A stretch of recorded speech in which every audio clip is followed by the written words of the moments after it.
from the high desert and the great American Southwest. Bid you good evening, good morning, good afternoon, wherever you may be in the world's 25 time zones, each and every one covered like a blanket by this program, Midnight in the Desert. I am Art Bell. Good to be here. Going to be a very, very, very good show tonight. Any of you ever wonder if you're living in a matrix? I hate to say it, but there's actually awfully good evidence you may be. I only have two rules for this program during the first 4 days of the week. No bad language. No.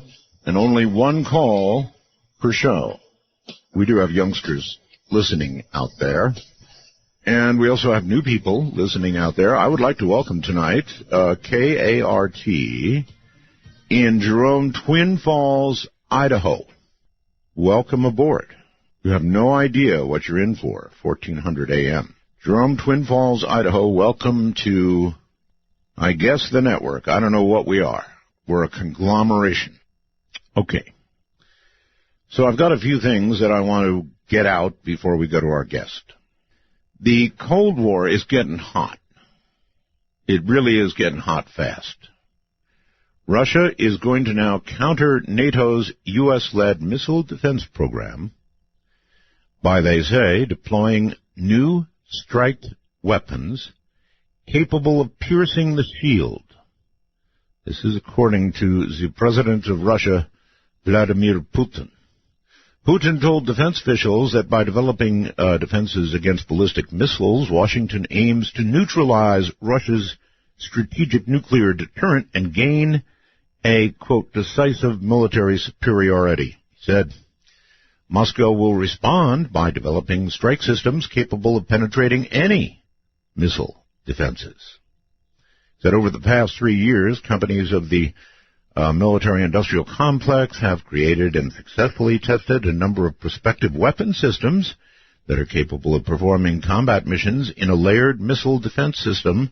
Such systems have already begun to enter the military this year, and we are now talking about development of new types of weapons, said Putin. So, I really think that the Cold War is heating up really fast. Look what's going on in Syria, or better yet, don't. A small business jet, you may have seen it on CNN, crashed into an apartment, or Fox, into an apartment building with a huge bang on Tuesday, killing at least 2 people aboard, shaking furniture and homes several blocks away. You can only imagine a jet crashing into your home, right?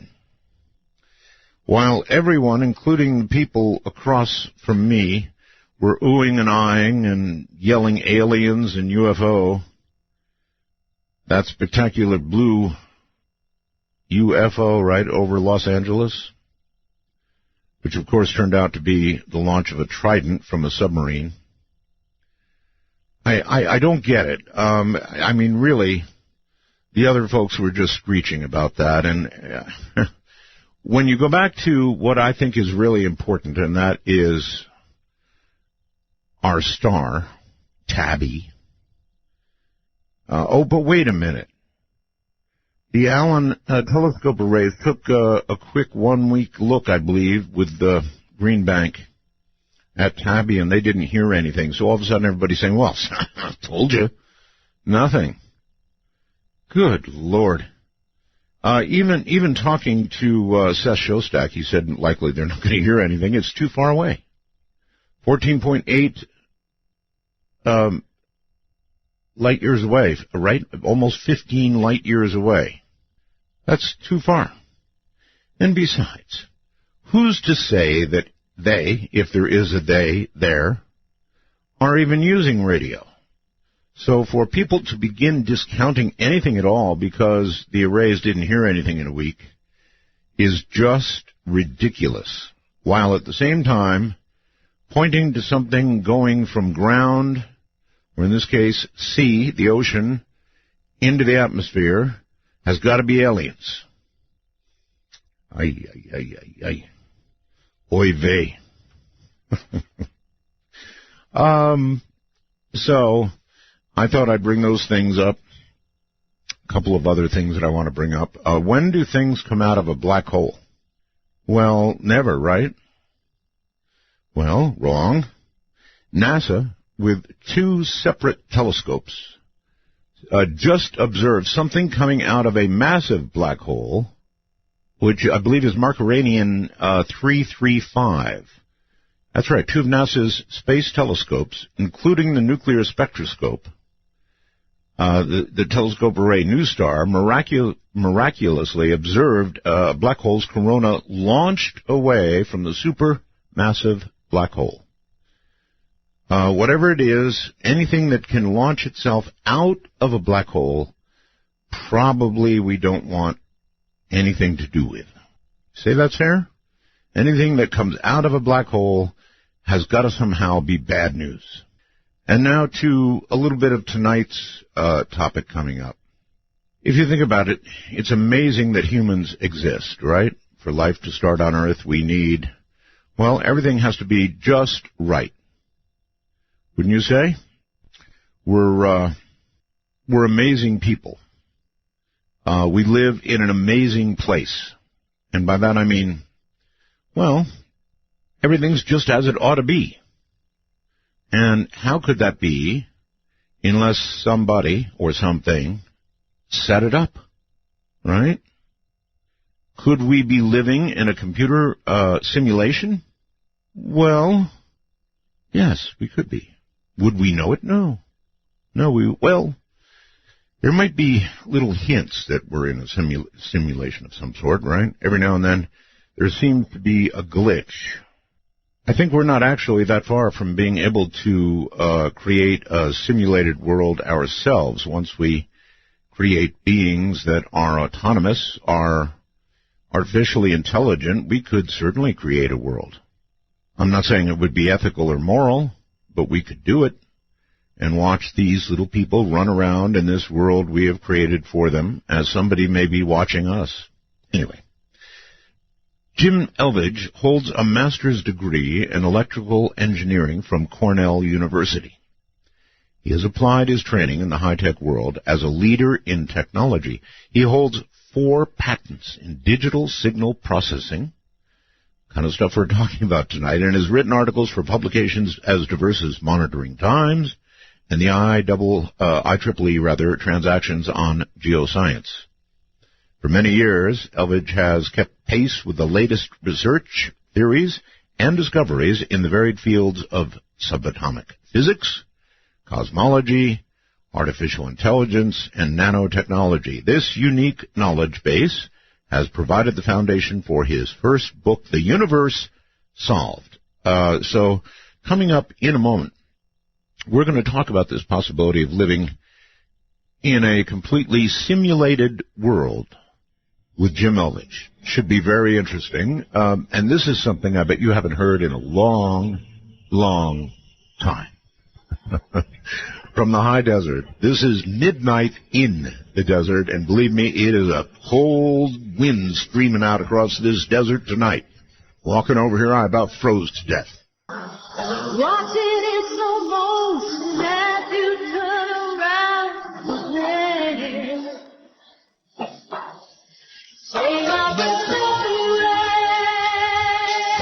This is Midnight in the Desert. To call the show, if you're east of midnight, call 1-952. Call Art. If you're west of midnight, call 1-952-225-5278. You gotta love that. Jim Elvidge, welcome to Midnight in the Desert. Great to have you back. Thank you very much, Art. It's great to be back, and it's an honor to be on your show. I'm really looking forward to this. Oh, yes. So, where to begin? I guess here, Jim, I feel, after considering it and doing a lot of reading, that it's entirely possible. Somebody wrote to me, by the way, before we go on, Jim.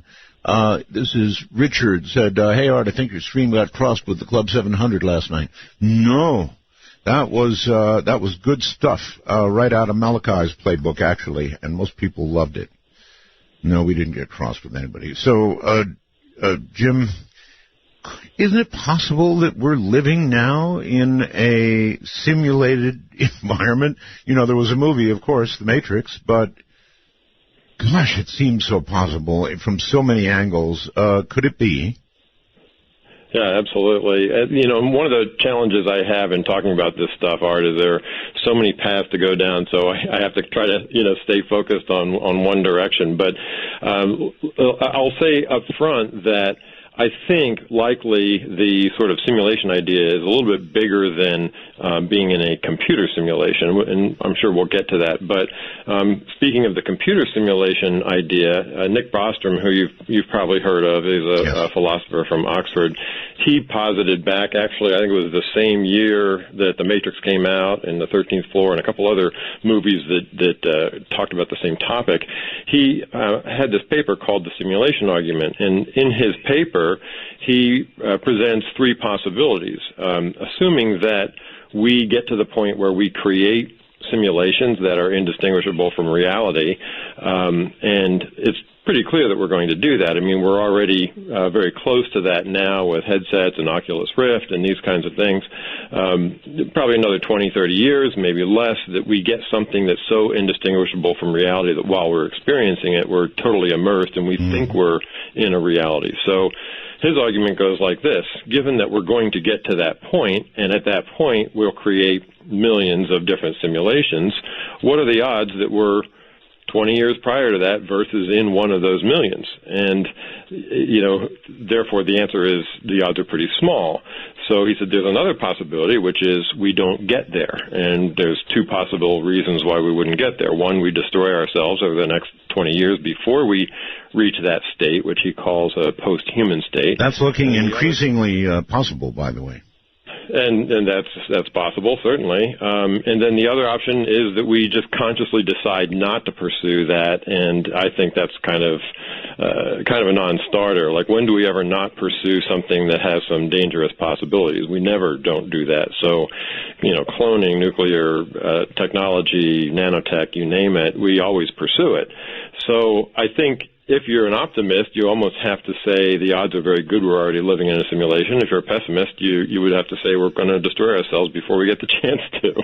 That's how his argument goes. And it's kind of hard to find fault in that logic. Maybe the end of the game is just to see whether we destroy ourselves or not. Maybe that's where, game over. Want to play a game? Everything is so perfect, Jim. The sun is where it needs to be. The things we need on Earth are where they need them to be. We couldn't be here without if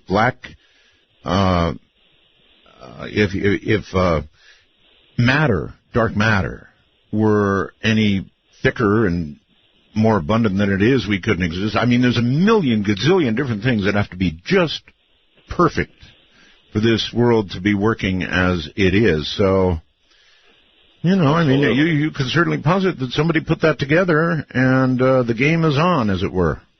Right, and you've mentioned just a few of them, but even just the ability to have a reality, just the ability to have space, is incredibly improbable. Something like, I think there's one part in 10 to the 115th where the universal constant cancels out vacuum energy. It's a really incredible coincidence, and they say that the deviation in the expansion rate of the early universe of 1 part in a billion, either way, would render the universe void. It would either rip apart so fast that matter would not be able to form, or it would contract on itself and disappear. So, and there's dozens of these kinds of things, even before you get into the rare odds of creating life. So it does seem to be lined up exactly perfectly, which some people would say, okay, well, that's evidence of a creator of sorts. But then the scientific argument against that is the anthropic principle. It's a combination of the anthropic principle, which says that, of course, we're in something that's perfectly designed, because otherwise we wouldn't be here to observe it. But that implies that there must be, literally, and I know this isn't a word, zillions of other universes or other constructs out there in that sort of quantum mechanics, many worlds interpretation of quantum mechanics. There has to be, such an incredibly huge number of universes that don't have the right set of parameters to create matter and to create life, and we just happen to be in the one that isn't. And I don't know, to me that sounds like much more hand-waving than the idea that you have some large system that constantly improves on itself and fine-tunes itself over time, which is more the way I think the universe might have evolved. Well, again, if you go back to the Matrix idea for a moment, it might not be perfect. Number one, it seems to me that the designers would have to create something to keep us a little bit in line. Now, that would be God, or that would be something in our brains or our genetic makeup that causes us to worship. Now, if you go to the most remote islands in the world, they worship something. The sun, the moon, the local water supply, whatever it is, they worship something. Everybody does. It's like, as human beings, we are programmed to worship something. And so the Creator would have to throw that in, I suppose, to keep us in line, eh? Yeah, I think so. And actually, it's interesting you bring that up, that probably the origin of those elements of worship are things like spiritual experiences. So most all religions have at their core a spiritual experience that they're based on. The spiritual experience that, from Judaism and Islam and Christianity and other shamanistic religions, they have commonalities, which is very interesting in and of itself. Those commonalities are things like the idea that we're all connected somehow, and that we're connected to something greater, and that God or whatever is within us. And it's so consistent around the world and across time that you have to attach some significance to that. Yes. So that in and of itself tells me that there's, and of course religions then went off on different directions, mostly to control people, I think, but that nature of worshiping came from these spiritual experiences, not necessarily from, a brain function. And people even have those experiences today. So mystical experiences are relatively common. How far are we in years, Jim, from being able to create, let me rephrase that, from being able to be ourselves creators, in the big G sense? That's a good question. So, now, in other words, as digital processing gets better and better and better, the ones in this program may be creating another program. I'm saying we might create a digital world full of little artificially intelligent beings, and we could give them the world we want to give them, essentially creating their universe, right? Sure. Interesting that you say that. Andre Lind, I think it was, is a well-known physicist. He said something like, and I'm probably going to botch his quote here, but on the surface of it, based on the evidence, it looks like the universe was created by a physicist hacker. So, that's right. Even when we look at science, it looks like it has been created that way. And there are a lot of people who speculate about the possibility of us playing God and being able to create a universe at some point. I think about, we could really dive down into the idea of what reality really is. We really are living in a subjective experience, and in a way, we can create that by dreaming or imagining or whatever. I think one of the things that keeps us in line is the fact that the way this system, and I'm going to call it a system, we could call it God, we could call it all that there is, but the way that it seems to work is that the reality that we think is hard, that's in front of us, which isn't. Physicists have proven that there is no objective reality. I'm sure we'll get into that. But that reality that seems hard has a high degree of consensus between different people. So you see a blue car drive down the road. I see a blue car. We both say, hey, do you see that blue car? So we both feel that each other has the same experience. Therefore, that experience seems objective to us rather than subjective. But it really is subjective. We are, everything that we experience is based on signals that are being processed by our brain, if not, a deeper kind of information. So so the fact that we all have this consensus reality is what kind of keeps us thinking that things are deterministic and continuous and materialist, because that's what it looks like at the surface. However, what's really interesting right now is that we have gone so far in technology and science that we're able to create experiments that are poking holes in that. And that is just blowing away the minds of, the more closed-minded scientists and fascinating the minds of the more open-minded ones. Well, in our universe, we have a certain set of laws that we live by. We have physics, and generally these are like laws. I mean, there are certain rules. Science can determine certain things. They can cause these things to be replicated, amazing as they may seem. These are the laws that we live with in our universe, or our matrix. Mm-hmm. Now, occasionally, I mean, not even Microsoft is perfect, right? Not even Microsoft. So, occasionally, I don't know about you, but occasionally I'll get my computer will freeze suddenly, or I'll get a blue screen. That's really bad. Or any number of things that happen with a computer and with programming, perfect as it may be, something somewhere in the machine, throws up and it freezes. So I guess what I'm saying is what we call the paranormal.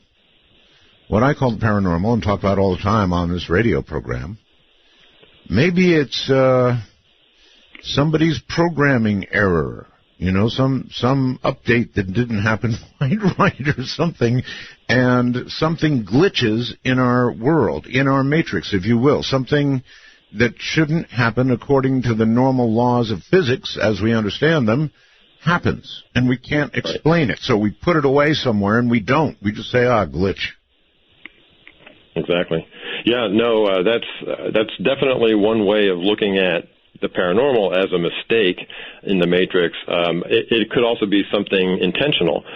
Perhaps, we're meant to be able to experience those things rarely, or certain people might be able to experience them because it gives us a hint of a greater reality, and it gives us a hint of, or gives us the impetus to push forward with research and things like that, which keeps things interesting and keeps things moving. So it could be either way, but the paranormal, I mean, people freak out at that word, but my goodness, the studies that have been done really demonstrate that it exists. I know you're aware of the Global Consciousness Project, Princeton thing. Oh, yes. People have done the estimates of the odds against chance of those eggs lining up the way they did to be on the order of 1 billion to 1. Mm-hmm. There's another Professor Daryl Bem at Cornell University did some precognition studies, were fascinating studies. The odds against chance of those were something like 1 million to 1. And then Dean Radin, of course, did some meta-analysis of all these Gansfield studies, these telepathy studies, and found odds against chance was like 1 times 10 to the 16th to 1. So it exists. Yeah, the paranormal, or what we call paranormal, which you could call subtle energies or something like that, it exists. It's just not deterministic. We can't reproduce it all the time. Maybe some people can a little bit, but... there was even a cute little offshoot from what they did at that university, and they created a little program for computers. I wonder if you ever saw it. Can't remember the name of it now, but, for example, it would put a picture of Earth on your computer screen. And it would sort of go between Earth and total static, and then the Earth would begin to come back again. And the object of the game was to sit there and concentrate as hard as you could in either getting complete static on the screen or the picture of the world on the screen. And it was a sort of a mini consciousness experiment, and I'm telling you, I was pretty good at it. Interesting. That's great. Did you kind of record the results and find... I mean, I always think about these things in terms of science, mathematical probabilities. Yes. And sure enough, similar kind of thing, Art, I've had these experiences where I see the number 1111 all the time, and I have friends that do as well. I don't know what the deal is with 1111, but, I started thinking, oh, well, it's just coincidence. I happen to be looking at my watch or my phone a lot, so of course I see it. So I actually did I did the analysis of it. I wrote down every single time I saw it, and there's only 2 times during the day when you're going to see it. Over a period of 2 months, I wrote every one down, and then I also did, at a separate time, I estimated how often I looked at my phone. And turns out it is statistically significant. So all right. Well, there you have it. You're a glitch in the matrix. Hold on. Jim Elvidge is with us. I'm Art Bell, and this is Midnight in the Desert. Roaring through a cold desert night to get to you this night. It really is cold out there, baby. Sweet dreams are made of these. Who am I to disagree? I travel the world and the 7 seas. Everybody's looking for something. To realize just what I have found. I have been on the path of what I am. Only to be there. Midnight in the Desert doesn't screen calls. We trust you. But remember, the NSA, well, you know. To call the show, please dial 1-952-225-5278. That's 1-952-CALL-ART. Happy birthday, Marines. It is the Marine Corps birthday. My dad was a Marine. My mom was a Marine. She was a drill sergeant. You can imagine what my childhood was like. So Jim Elvidge is here, and we're talking about a digital world. I guess that's what we're talking about. But, you know, it's also silly because we have free will, right? I was told that in Sunday school, this thing about free will, we have it. We do have that, right, Jim? I think we do. And I don't think that the fact that, or the idea that the world is digital or discrete in some way negates the possibility of free will. I don't think free will has anything to do with whether it's continuous or digital. It's inherent in consciousness. If we didn't have free will, we wouldn't really have consciousness. So I believe we do. Okay. But couldn't it be free will within the constraints of those who designed it? Well, I think, again, it could be. There's certain avenues we can't pursue no matter how much we try to will ourselves to do it. So in that sense, we're living in this construct, and we're, as you mentioned, subject to the laws of physics, for example. So, there are some rules that we have to follow. And we can't necessarily will our way around them, although some people seem to be able to do that now and then. Premonitions, yes. Telepathy, and those kinds of things. Yes. So that, I mean, again, that's a little evidence that there's just something much bigger than the sort of deterministic reality that we're told there is. Just categories of evidence all over the place. All right, well, you have a theory, right, called digital reality theory. And it basically, I think, says that matter, like the desk in front of me, all this junk in front of me, is nothing really but, or could be nothing but data, and yet it feels so real. It feels like matter. And if I bat my head against it, I'll get hurt. Right. And you do get hurt because if you think about it, it's forces. There are some rules going on there that say when the molecules in my fist get really, really close to the molecules in the desk, there's going to be some force that repels them quickly, right. And that repulsion is recreating the pain. But it doesn't mean that there's any real stuff there. In fact, we actually never really touch those molecules. It's pretty much impossible to. So, I come at this from the idea of, if I look at the big picture of what we think reality is made of, the ancient Greeks, and even back to, say, the 1800s, John Dalton's theory of the atomic model was that everything was made of atoms, these hard little billiard ball circles of gold or iron or whatever element it was, and they're all just jammed together. So the only space that existed in a solid material was sort of the space between these atoms, and if they're spherical, that ratio is like 0.74.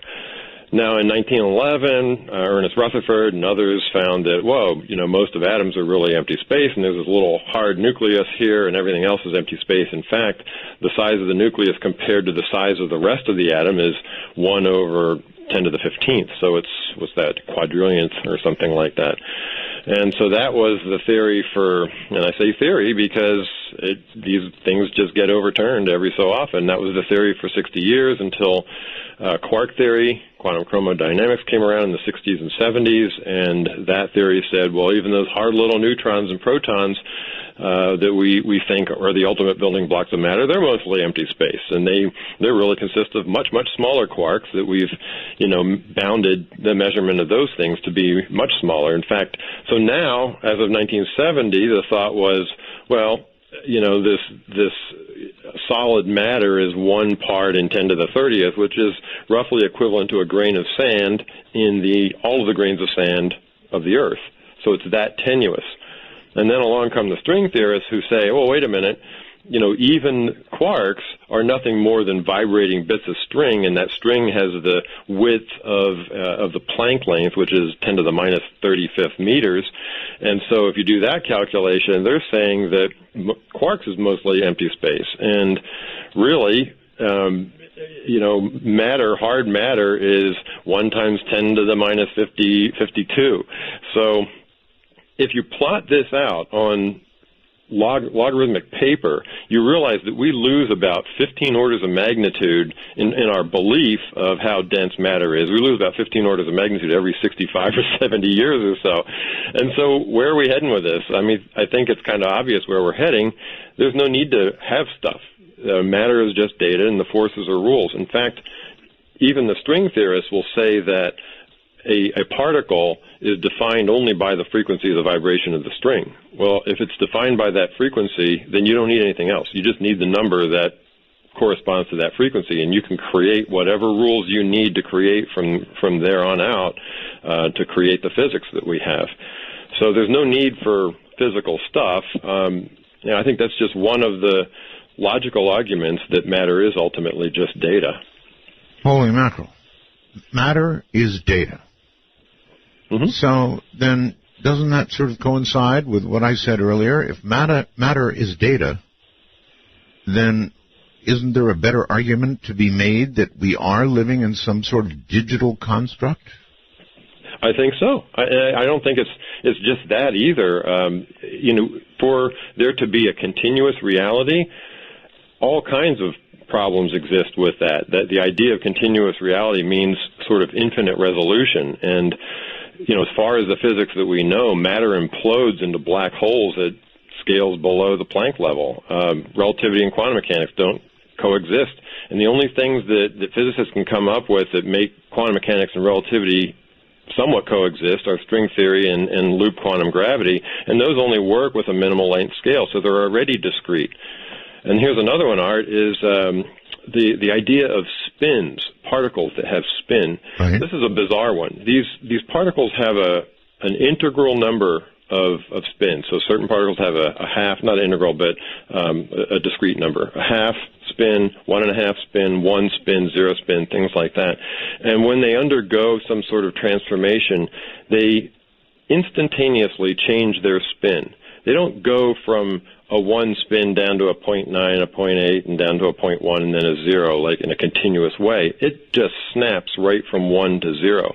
And there's nothing, that's completely anomalous in a continuous space-time model. So the evidence is all out there that reality is discrete and digital. And in fact, we've never really measured anything to an accuracy below, I think, 10 to the minus 16th or 16 digits of accuracy.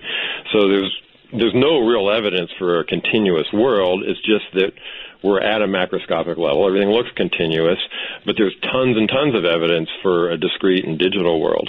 And so that does lend all the support to the idea that we're in some sort of, I hesitate to use the word simulation because that implies digital construct. Yeah, digital construct, exactly. I think it's a better way to describe it. Yes, well, maybe. It's going to get us both in trouble with all kinds of people out there. Oh, sure. I've gotten plenty of hate mail. Have you? Because, of course, this could be a digital construct of, you can imagine anything. It could be God. Mm-hmm. It could be a God.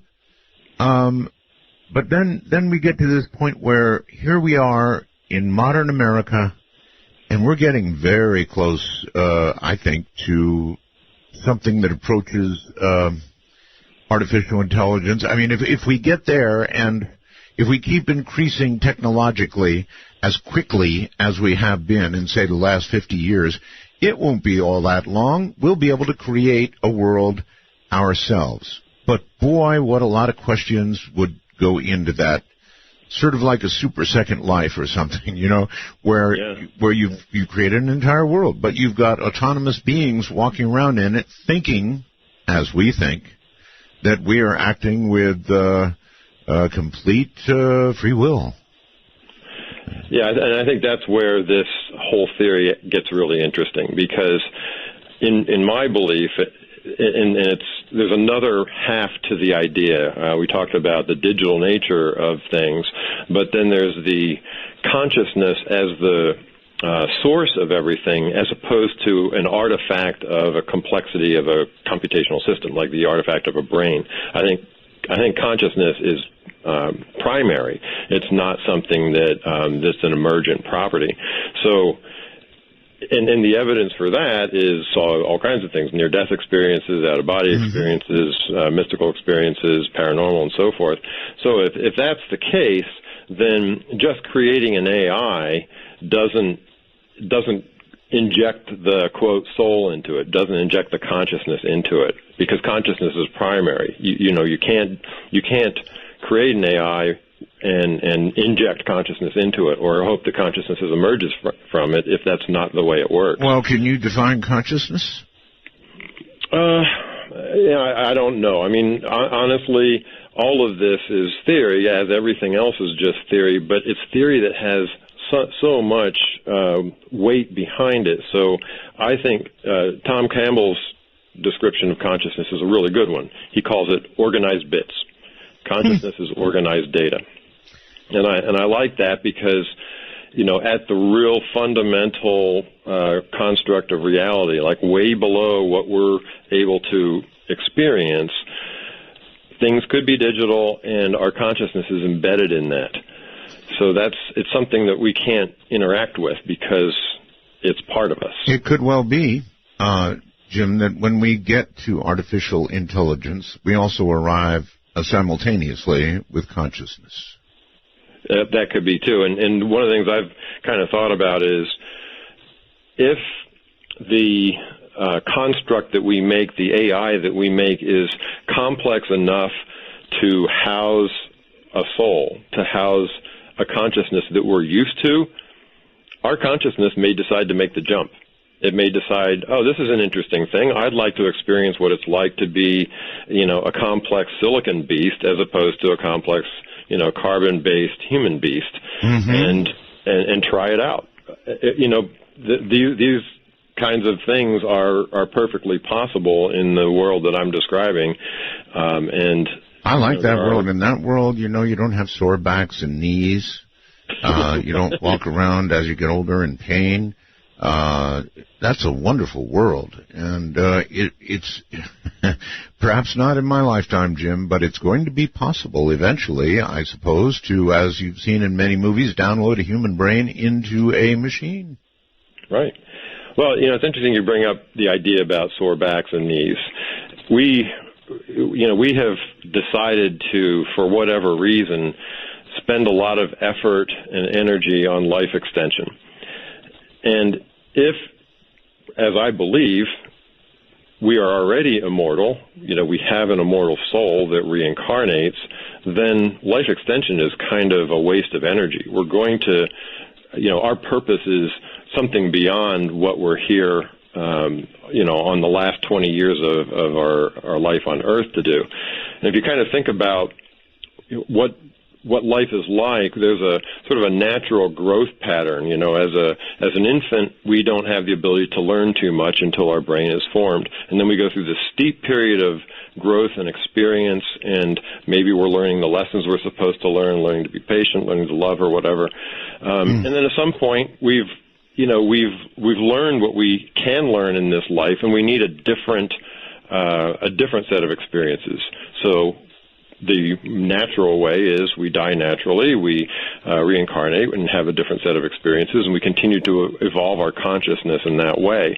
However, if instead we extend life artificially, we just spend the last 20 years of our lives living in a kind of a miserable way, delaying the point when we're going to reincarnate anyway, and slowing down our ability to evolve our consciousness. On what evidence do you base the statement that we have a soul?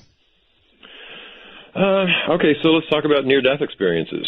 The evidence for near-death experiences is actually tremendous. And the one example I always use, and I hate to always use the same one because I could jump into some others, but it's probably the most dramatic, is a woman named Pam Reynolds, who was a singer from Atlanta. She had an aneurysm in her brain. I know Pam. I interviewed her. Did you? Yep. Yep, and she had a fully conscious experience with no blood flowing through her brain, completely flatlined, impossible to have. I mean, that's just one example. There are lots of people who have had these things and had corroborating, experiences. They see what happens to them on the operating table. They fly out of a hospital window and they see something on a roof that there's no way they could ever see, and somebody goes up there and ensure it's there. But Jim, it's still subjective. I mean, there is no scientifically verifiable proof of what you're saying. I don't worry about that too much. I don't think there's scientifically verifiable proof about anything. I think there are certain things, as we discussed. We have the laws of physics that pretty much are repeatable and very scientific. And I hate to jump away from where I normally am, discussing paranormal type things, NDEs and all the rest of it, but I don't hold that they're absolute truths.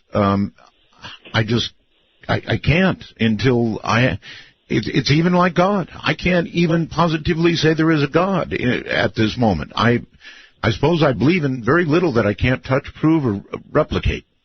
No, I understand, and I sympathize with that. But I'd submit that science isn't about proof.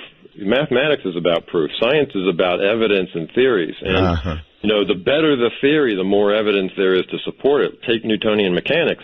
Newtonian mechanics is a great theory at large scales and slow speeds, but it fails, at some extremes. Other theories of matter completely failed at small scales when quantum mechanics took over. So everything is really just a theory, and it evolves as a theory. So,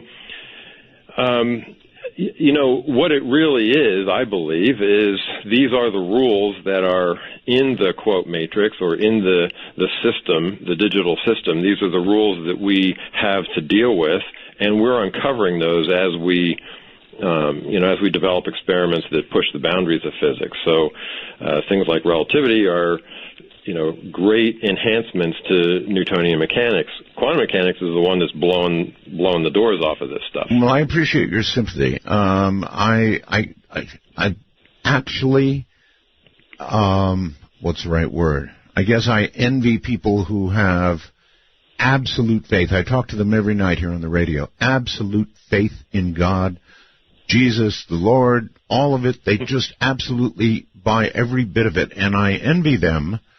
I don't have anything bad to say about them at all. I actually envy them because it's, they live with such calm,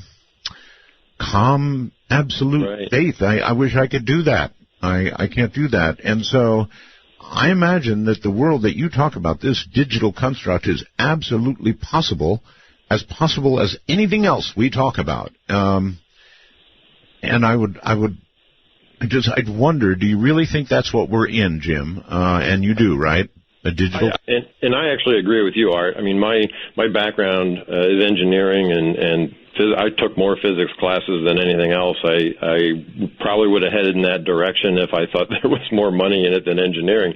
But I have I'm trained in the scientific method, and I was that kind of person. I'm that kind of, left-brain person that needs to be shown things and needs to be shown proof. But over time, I realized that there's really not much proof about anything, so it really comes down to the amount of evidence. And I think there's zero evidence or very little evidence for a continuous, deterministic theory of reality, and a ton of evidence for this greater theory that I'm talking about. All right, I'm just using the numbers. Quick 2-minute break, Jim. We'll be right back.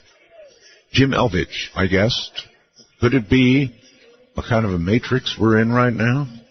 If only you believe like I believe, baby, like I believe, you get by. All I got to love you, all I got to need is to be happy. All it got to take is some hope to make it blow away, blow away, blow away. That is such a simple little song, and you can get so hooked on it. The clock strikes 12, and Midnight in the Desert is pounding packets your way on the Dark Matter Digital Network. To call the show, please direct your finger digits to dial 1-952-225-5278. That's 1-952. Call ART. I guess you got the number, but don't call yet. We'll get to you shortly. Jim Elvidge is here, and we're talking about a digital reality. Are we living in a digital reality? He says yes, we are. And so here's a good question. What would be the difference, objectively, between a digital reality and an analog reality? Oh, good one. So from our perspective, nothing. We're at too high of a level to really see a difference. But there are possible ways to test it, and this is what makes a good scientific theory. And they're doing this. I don't know if you're familiar with the holometer. I can't remember the name of the guy. It's at Fermi Lab in Illinois. They're developing a very sensitive piece of equipment that determines if light has a preferred travel direction, thinking that, if we can show that in one direction light travels with a little bit less interference than in another direction, then that might indicate there's sort of a lattice to space. Unfortunately, they can only go to a certain resolution, which is way above the Planck level, and I kind of suspect that our reality is actually even below the Planck level. So that's not going to necessarily give us a result, but you have to get, pretty deep to be able to see the difference.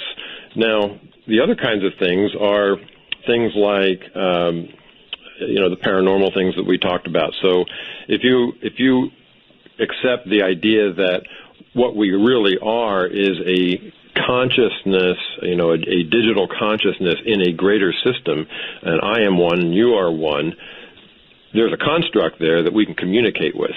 So I can send you, I think your guy in the break there said pounding packets. I could pound packets, across this construct to you, and you could understand what's going on in my head. Or we could pound packets from a simulation of what the future would look like and have some premonition. So things like paranormal experiences can be completely explained with a digital nature of reality, but they can't really be explained with a continuous one without invoking all kinds of new fields or forces or something like that. Okay, Jim, if we pound packets the right way, do you think we could pound them back in time? That's the ultimate question. So let's explore that. So time travel, that's a great one. And by the way, before you go on, I get a science magazine every month, latest in science, whatever it is. Scientists have now been able to make light go back in time.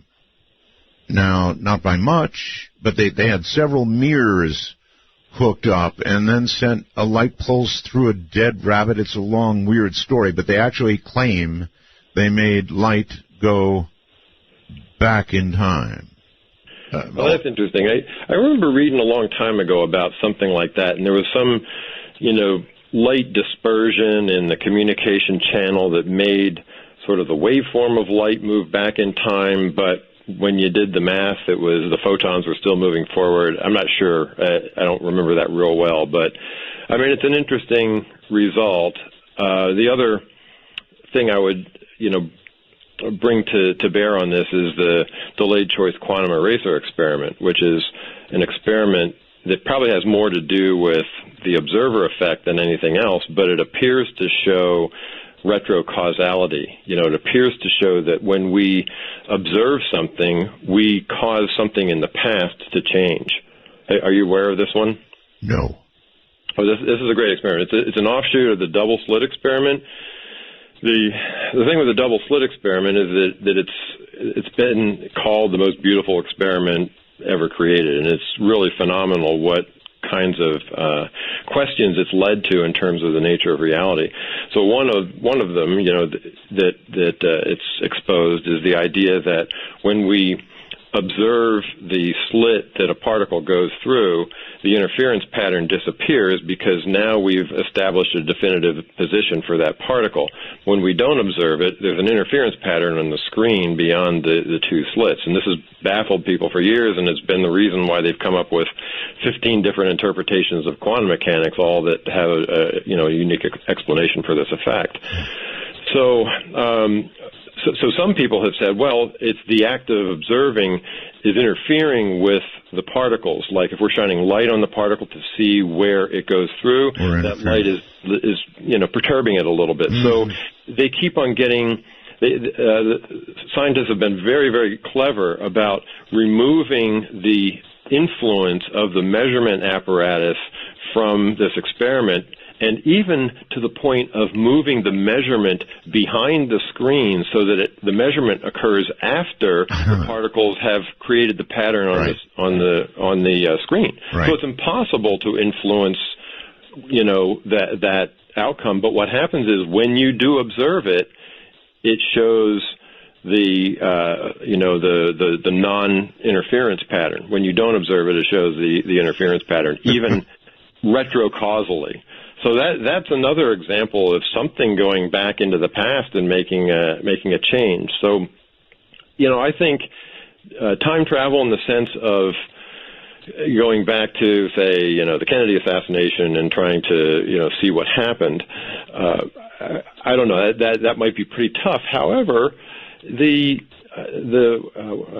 you call them? The remote viewers, the SRI remote viewers, yes, did a lot of things moving around in time as well. And I think that there's information that's in the quote matrix or in the system that is a record of everything that ever happened.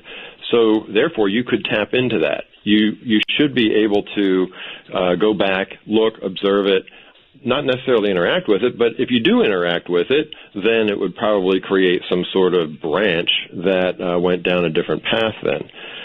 So, or maybe it's all like a giant drive inside a computer, and if we just learn to go to the right sector in the right place, maybe we can observe, maybe we can play it back. Exactly, and I think that's probably pretty likely. That we can tap into that. You probably remember the line from a Moody Blues song, "Thinking is the best way to travel." Oh, yes.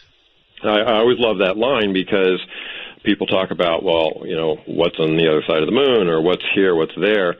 The remote viewers thought their way to seeing those kinds of things, and they can think their way with maybe proper protocol, think their way back into this sector that you're talking about and observe things from the past. Or if we get proper control of those packets we were talking about pounding away at, maybe we can just actually see it. Maybe we can view it on the screen. Maybe we can be into that reality if we manipulate it all correctly. I mean, anything might be possible. Sure, and I think that, I've been meditating for years, and I've found that some of the experiences I've had while meditating kind of defy my sense of logic. Right. And I think it's the clearing of the mind that allows you to maybe push some packets around, to tap into some things, to tap into the greater reality that you're not normally able to do because your mind's full of monkey chatter. You're a somewhat compromised scientist, aren't you? I would say so. That's one way of looking at it. Well, yeah, it is. But I like what I've learned, and yeah, good for you. Let's take what Ikoki, the research lab in Vienna, found out. They did some experiments that are based on the double slit experiment, that objective reality doesn't exist to a certainty of 1, in 80 orders of magnitude. So again, if it's all subjective reality, then it's a lot softer than we think it is, and we just need to learn how to adapt to that, or how to make use of it, or whatever. All right, a lot of scientists disagree, of course, with these ideas. And how when you get in discussions with them, you've done a lot of science that went over heads tonight already, believe me, including mine. So when you get into talks with other physicists, scientists, how many even come close to agreeing with you a little bit? Some of them do. And the ones that do are people like, I haven't actually had a direct conversation with Michio Kaku, but people like that who have an open mind, I really respect that. I mean, I respect all science. I respect people who have a very narrow focus and know everything about their field. But like Mahatma Gandhi once said, an expert is somebody who knows more and more about less and less until they know everything about nothing. Yes. So if you're not getting the big picture, you have a little bit of a tunnel vision. And I think sometimes scientists do have tunnel vision. The foundation of their research, or the basis of their tenure, is based on what everybody else thinks, and so they can't stray too far outside of that. And I've actually heard a lot of scientists say things like, "Oh, I love what he's doing over there. I love the boundaries that he's pushing. Just glad it's not me." Right. Does your theory explain the existence of God? It does, and the way I view it is that God is not an intentional creator. He's not a human-like form, a guy with a big white beard. So I don't even like using the word God, because words are powerful. Words are, we all have impressions that come into our mind when we say words, and God is one of those things that everybody has some impression about. Well, what do you mean by that? So I tend to use the word system, but that sounds really cold and calculating. All that there is, people use the universe, but that then conflicts with the physical universe that astronomers use. So I don't know. Let's just talk about the system. And a lot of this research actually comes from Tom Campbell and Stephen Kaufman and some others. So these guys have really thought this through a lot. Why couldn't God be a real geeky kid from Zeta Reticuli who's, set us up? I knew you were going to pick that planet, or that star system. Why not? Why not? Sure.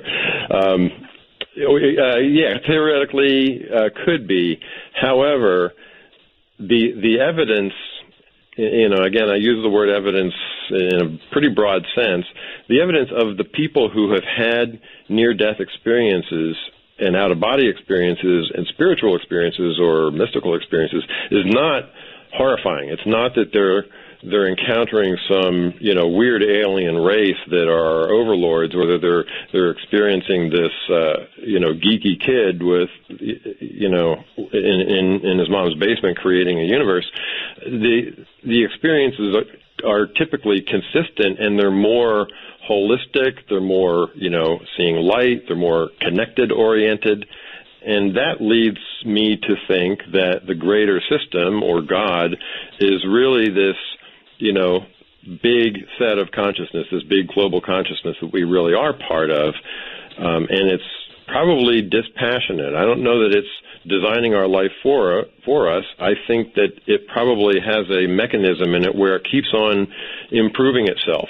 It's driven, Tom Campbell's theory is that it's driven by like an evolutionary rule of continuous improvement.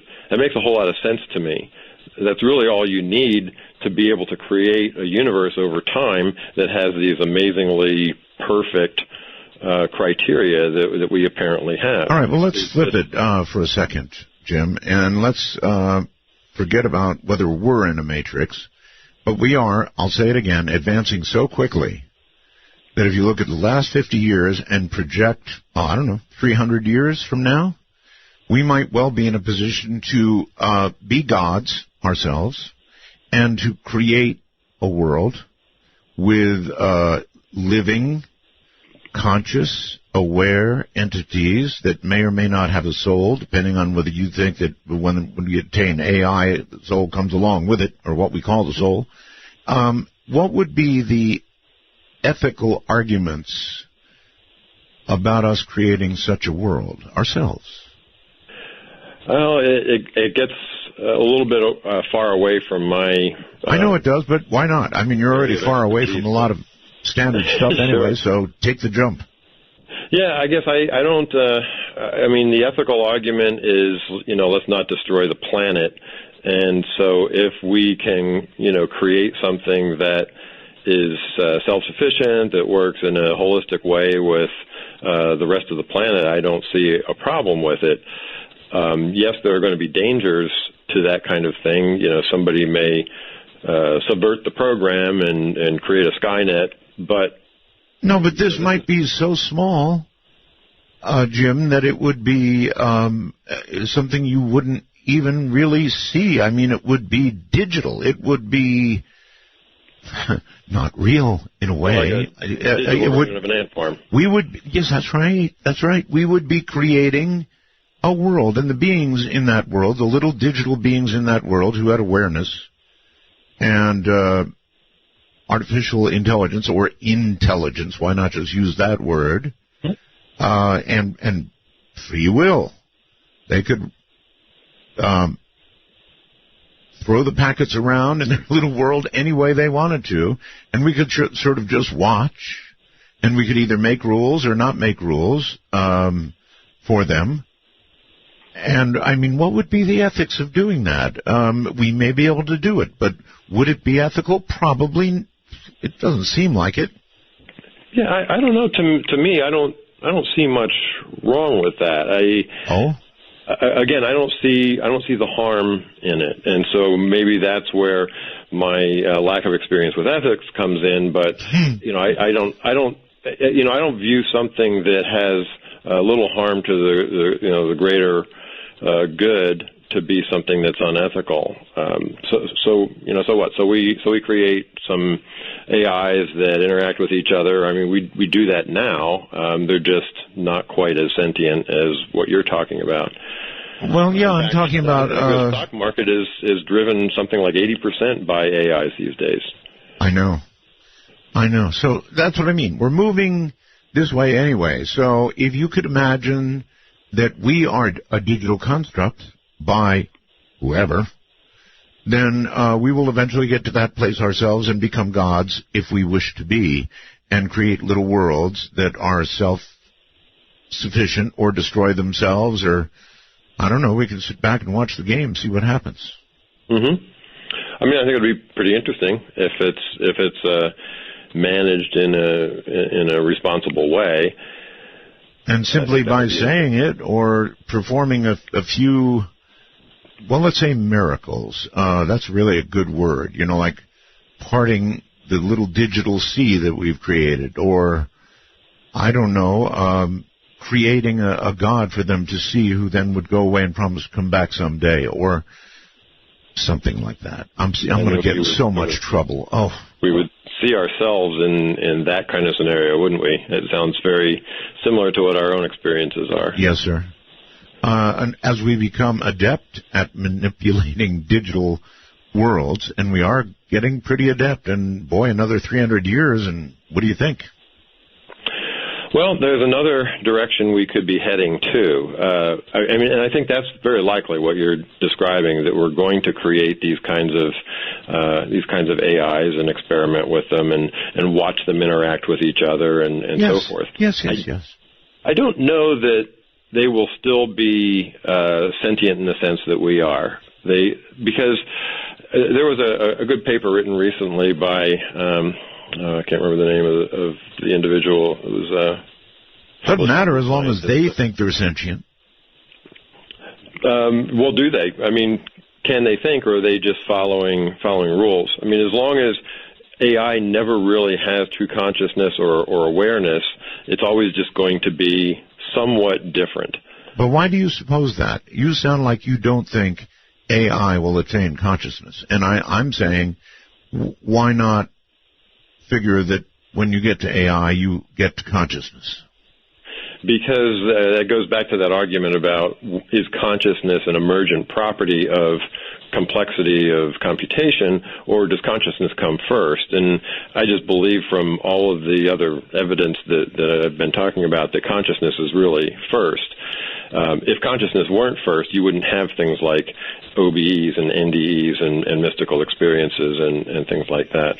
So I think the evidence is strong that consciousness is primary, not emergent from the brain. So therefore, consciousness is probably not going to be emergent from silicon either, or from a complex computational system.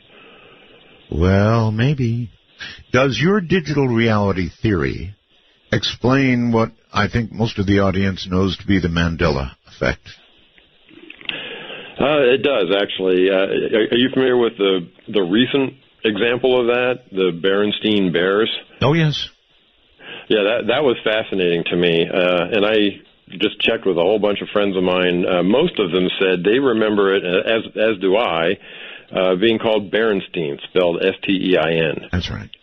But if you Google it now, everything is spelled S-T-A-I-N, and it's pronounced Berenstain Bears. Glitch. That to me might be kind of the smoking gun of this whole thing. And the way it could possibly work is, imagine that you have, this simulation of sorts, and it goes down a certain path. And there's data that's created in a simulation. We all have data that's in our brains. We have data that may be in a kind of a sticky environment that we retain as we go from life to life, and data that we kind of store away from experiences. Yes. And there are these artifacts in the world, artifacts like books and records in the Google index and things like that. So we've gone down this path. We've created all this stuff. And then for some reason, God, the system, all that there is, the universe, whatever we want to call it, has replaced some of those artifacts with Berenstain. They replaced Berenstain with Berenstain. And so now we're all baffled because what we have in our conscious recollection, they didn't replace all the artifacts. We still have in our memories the old thing, but the other artifacts in this, quote, reality learning lab have been replaced. So the model explains it really well. I don't know why this would happen. It certainly, I don't know it either. might be another, it might be, hey, guys, here's another indication that you're not living in a deterministic, materialistic reality. I don't know. But Okay. it really is a fascinating thing. All right, so let's imagine for a second that we're sitting in front of a computer 300 years from now, and it's a computer we can't even imagine, but it can create these artificially intelligent, sorry, Jim, conscious entities that are in this world that this amazing computer has created. But all of a sudden, the very worst happens, and it blue screens. Mm-hmm. Oh, damn, we don't have it backed up. Well, what happened to those intelligent, conscious beings that were running around in that packet-tossing world? They're suddenly gone, and there's no backup. And so a body might say, well, yeah, but they're not really gone because, well, energy is never really eradicated. It's still somewhere. Yeah, I'm not too sure about that. I mean, well, that gets to the whole thermodynamics argument about whether information can actually be created or destroyed. Isn't that what we say about ourselves when we die? We go on because we're beings of energy, right? And energy goes on. The word energy, I think, is used in a different context there, and I think that this bigger system does have backups. It does have all of our history. It has, the quote, Akashic record or whatever. It has everything that we've ever experienced is there, which is why we can tap into it at times. So it's all there. So yeah, if in the current reality we blue screen by, getting into a car accident, yes. We live on because, our history is still there, and we can even look back on our life, which is what people experience when they do have those near-death experiences. They look back and they replay that backup, if you will. So it all kind of follows. Well, I'm playing devil's advocate tonight and going way out further on a limb than you are, and I'll get some terrible email, but I don't care. It's kind of fun exploring the possibilities. It is. And, I do consider them to be possibilities, frankly. Is humanity evolving? Is there evidence that we're evolving? And if there is, what is it? I think there's evidence that we're evolving. One thing is the murder rate has decreased significantly in most all societies over the last few hundred years. If you look at the murder rate from Europe 300 years ago, I don't remember the numbers, maybe 100 times what it is today. And yeah, we have these moments or these periods of chaos, brought about by economic cycles or, wars or whatever, that may tip things in the other direction. But across the longer term, we definitely seem to have more respect for our fellow humans than we used to. And I also think we have a lot more respect for animals than we used to. I just remember when I was a kid that there was kind of no thought about taking a pet to be euthanized or treating animals in a zoo as a curiosity. And now we're concerned about, do they have the right amount of space? Should they even be in a zoo? Are they conscious entities? Should they be on the other side of the glass watching us? And I really applaud these kinds of this direction of thinking, because I think they are conscious entities just like we are. So they deserve, as much protection as we do. Yep. No more Blackfish Act down in San Diego. Exactly. So that's a sign of evolution? So there's two signs of evolution. I think even this sort of sharing economy that we're in now with Uber and Lyft and Airbnb, people are moving away from the strong materialist urges of amassing things. There's movements toward living more simply, living in smaller places, collecting less stuff, having more experiences. And I think that's a sign of evolution as well. So you're an optimist. Yeah, I know I am. Somehow that commercial, you ever seen that commercial on TV about the guy in a horror movie watching these people run away? Let's get in the running car. No, let's hide behind the chainsaws. You've seen that, right? No, I haven't seen that one. Really? No. It's an amazing commercial. If you haven't seen it, we can't talk about it. Anyway, the horror guy is just shaking his head at the idiots not getting in the running car and going to hide behind the...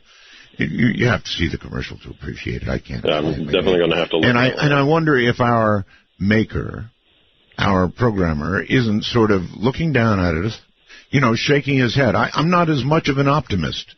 Now, we can go on the other side of things. It's looking more and more every day now like we're back on a path to blowing ourselves to smithereens. How about that one? Well, I tend to agree with you there. You do? All right, we'll talk about that after the break. And we're going to open the lines, too, so line up if you want to get on. It's a hell of a discussion. Come along. Get in trouble yourself. I'm Art Bell. This is Midnight in the Desert. Who's gonna tell you when it's too late? To initiate a dialogue sequence with Art Bell, please coordinate your phalanges and call 1-952-225-5278. That's 1-952-CALL-ART. This is such a cool conversation. It really is. I know steps on a lot of toes out there, and if I've stepped, I'm sorry. But you can't consider all this without, well, considering all of this, right? I've just sent Keith something that I want him to post. Now, I don't frequently do this in the middle of a show. I usually would do this prior to a program. But it's a very, very interesting article entitled 10 Reasons Life May Be a Computer Simulation.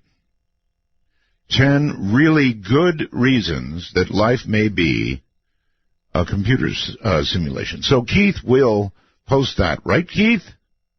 Are you listening?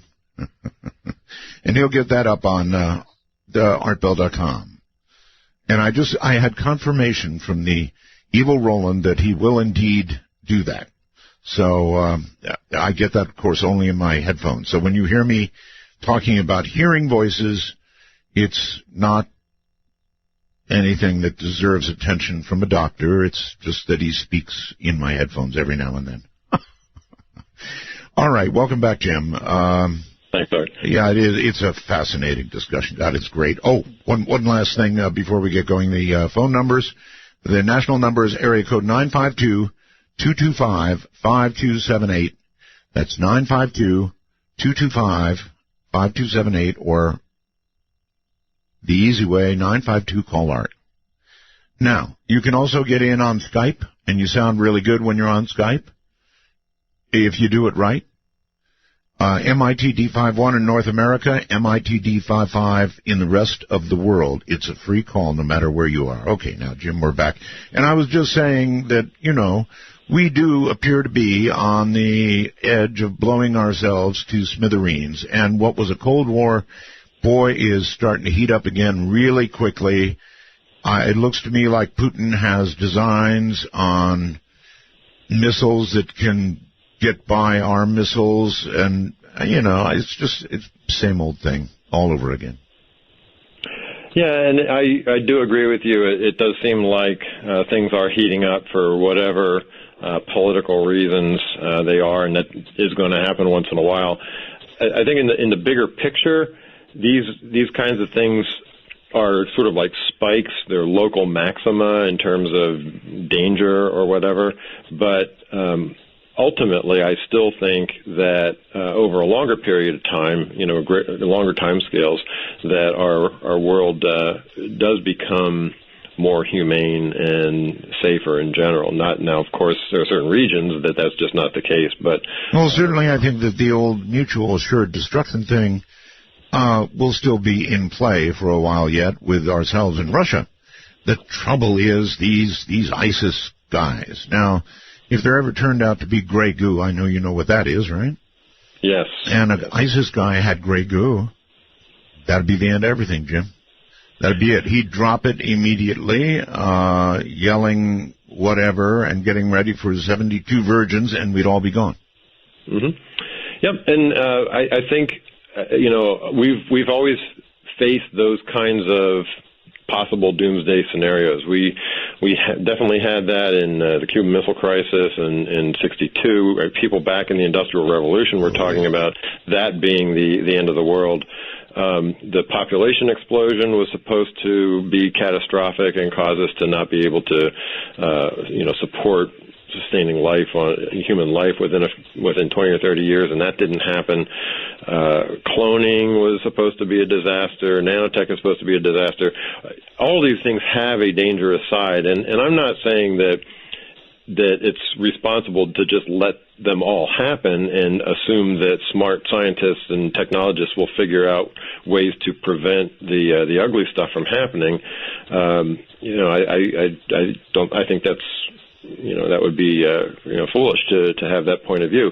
But I do think there seems to be some sort of evening effect or some sort of corrective function that gets applied, whether it's human creativity or whether it's this bigger system, this bigger consciousness system that is sort of looking out for keeping the reality simulation going, we seem to have this evening effect where things never quite get to too serious of a crisis point. Yes, we have wars, but we don't destroy humanity. Now, right now, we're in this possible sixth extinction phase, which is pretty ugly on a greater scale than the Cold War. You know, the fact that we're wiping out species left and right, that's a pretty ugly thing too. So, well then, Jim, I just have to imagine that our digital creators enjoy watching drama.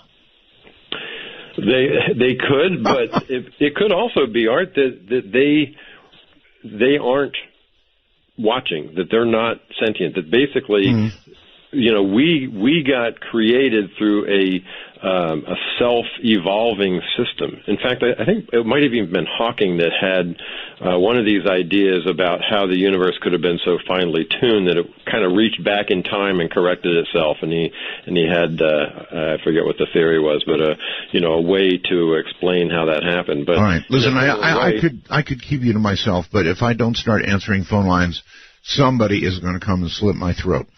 I mean, a lot of people that want to talk to you, so I really need to do that. Robert, hello on Skype. Hello, Art. Yes. Wonderful show. I'm calling from the DM Talk Online. You have many fans, and we love you.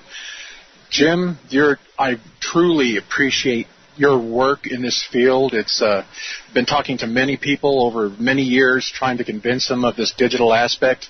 The double slit experiment, Wheeler's delayed choice experiment, the Global Consciousness Project. To me, these absolutely confirm.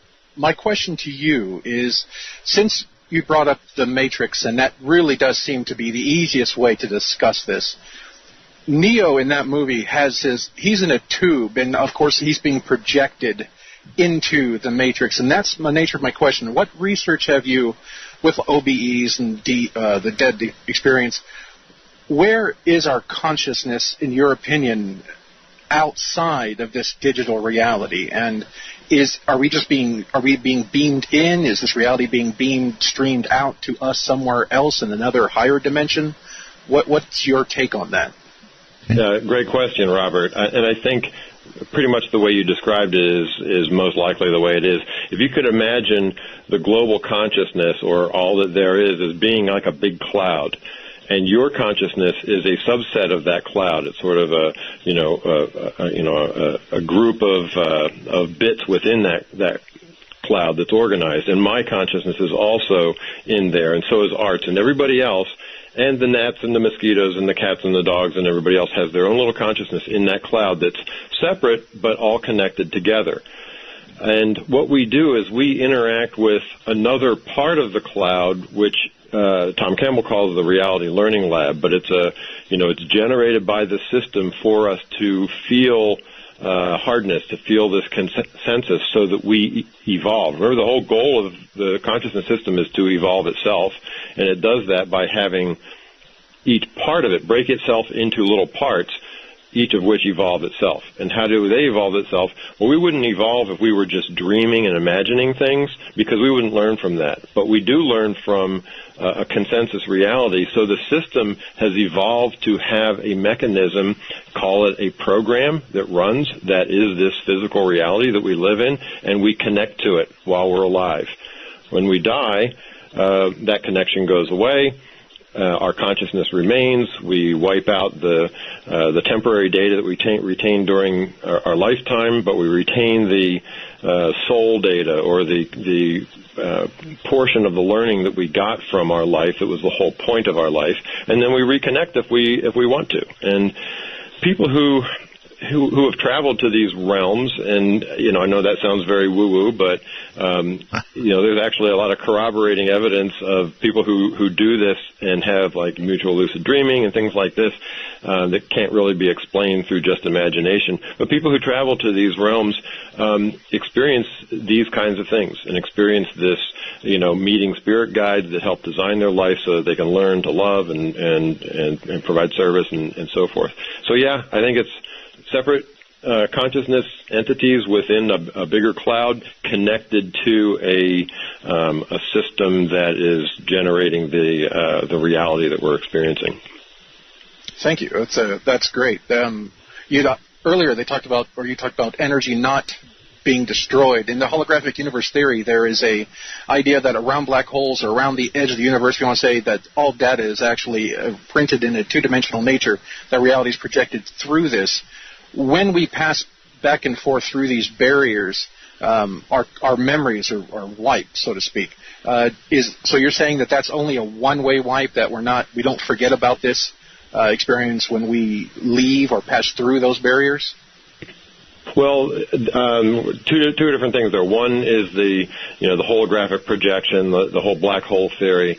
That is just a theory, but it's an interesting one in the sense that the people who have done the research have shown that energies and characteristics of a reality in 10 dimensions is similar to the one that's projected like on the surface of a black hole. So it kind of looks like there's evidence for a simulation, but they're using the idea of a black hole as a vehicle for creating this holographic projection. I don't know that you need to do that. I think that a lot of these ideas are at sort of a higher level. The very deep, fundamental level of reality is the stuff I'm talking about, the digital consciousness theory. Quantum mechanics sits on top of that. Holographic theory probably sits between quantum mechanics and the digital consciousness theory.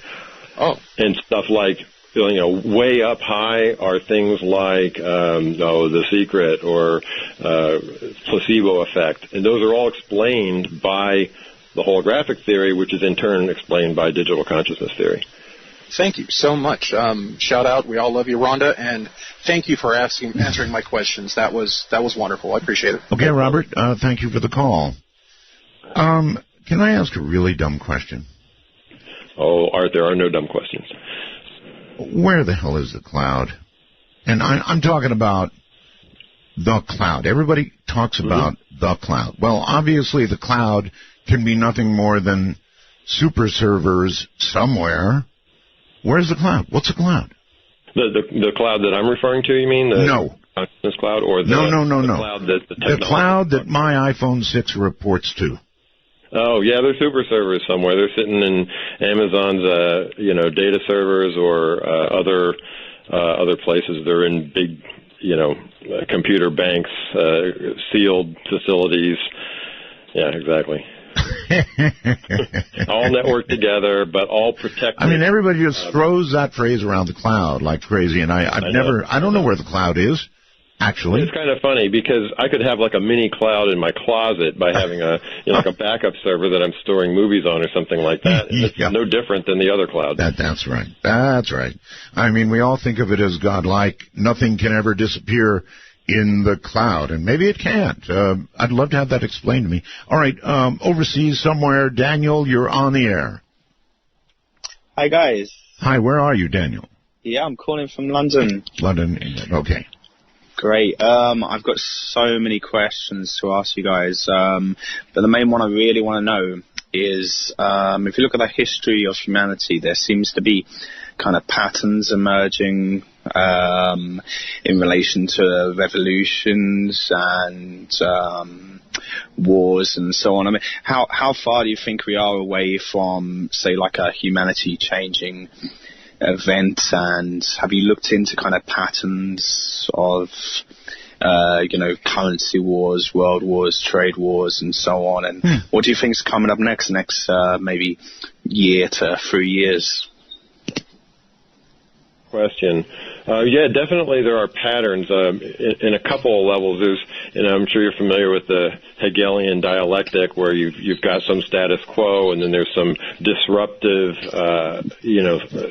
energy or some disruptive pattern or force, whether it's a political structure or technology or something like that, and they conflict, and then there's conflict, and then there becomes a synthesis of those two ideas, and that pattern keeps on repeating throughout history. But there also seems to be fractal-like patterns to reality in the way people think, the way you see physical fractals within reality, and I think that probably has to do with the fact that fractals are a very efficient way to generate things computationally. So, for example, like a recursive program that wants to generate a shoreline, it's a lot more efficient to do it in a fractal way than it is to do it through brute force or something. So some of these patterns that we see in humanity and in our universe, I think might be signs of the underlying structure. It's really hard to correlate it, I think, at this point. Daniel? Yeah, no, I agree with you. I mean, what do you think is going to happen next? Do you think, humanity is going to be fed up of the BS that we're being fed at the moment and go their own way? Or do you think that we're going to be pushed further into, how can I say, 1984?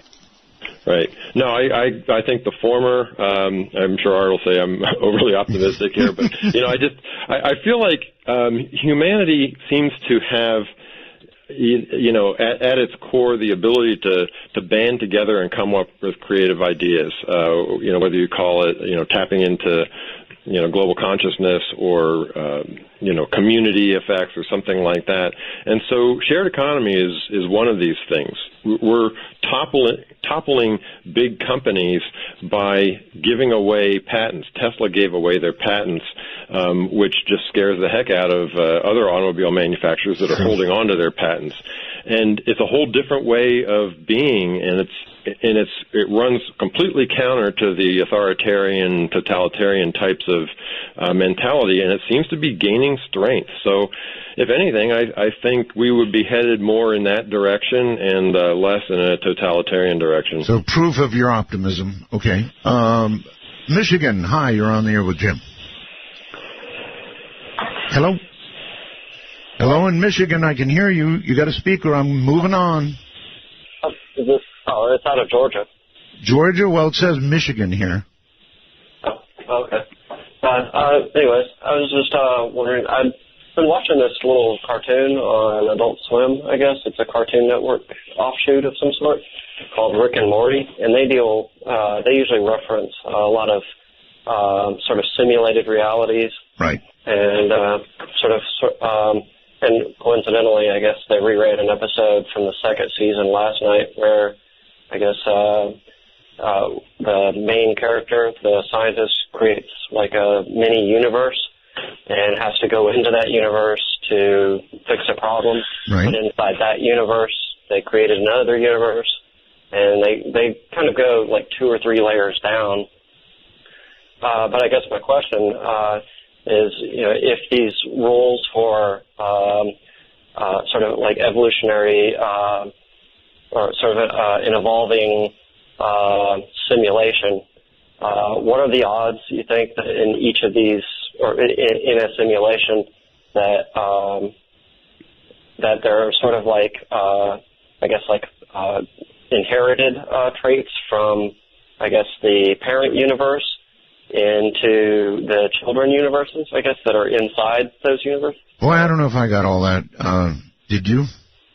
Yeah, a little bit. I mean, there can definitely be sort of layers of simulation. So, for example, let's say we're in a simulation. We create simulations, and within those simulations, other simulations could be created, and they are going to inherit some patterns and things. Okay, Jim, short break.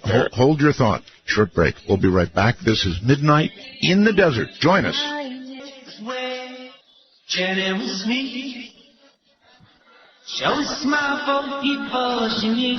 This is Midnight in the Desert. To call the show, if you're east of midnight, call 1-952. Call Art. If you're west of midnight, call 1-952-225-5278.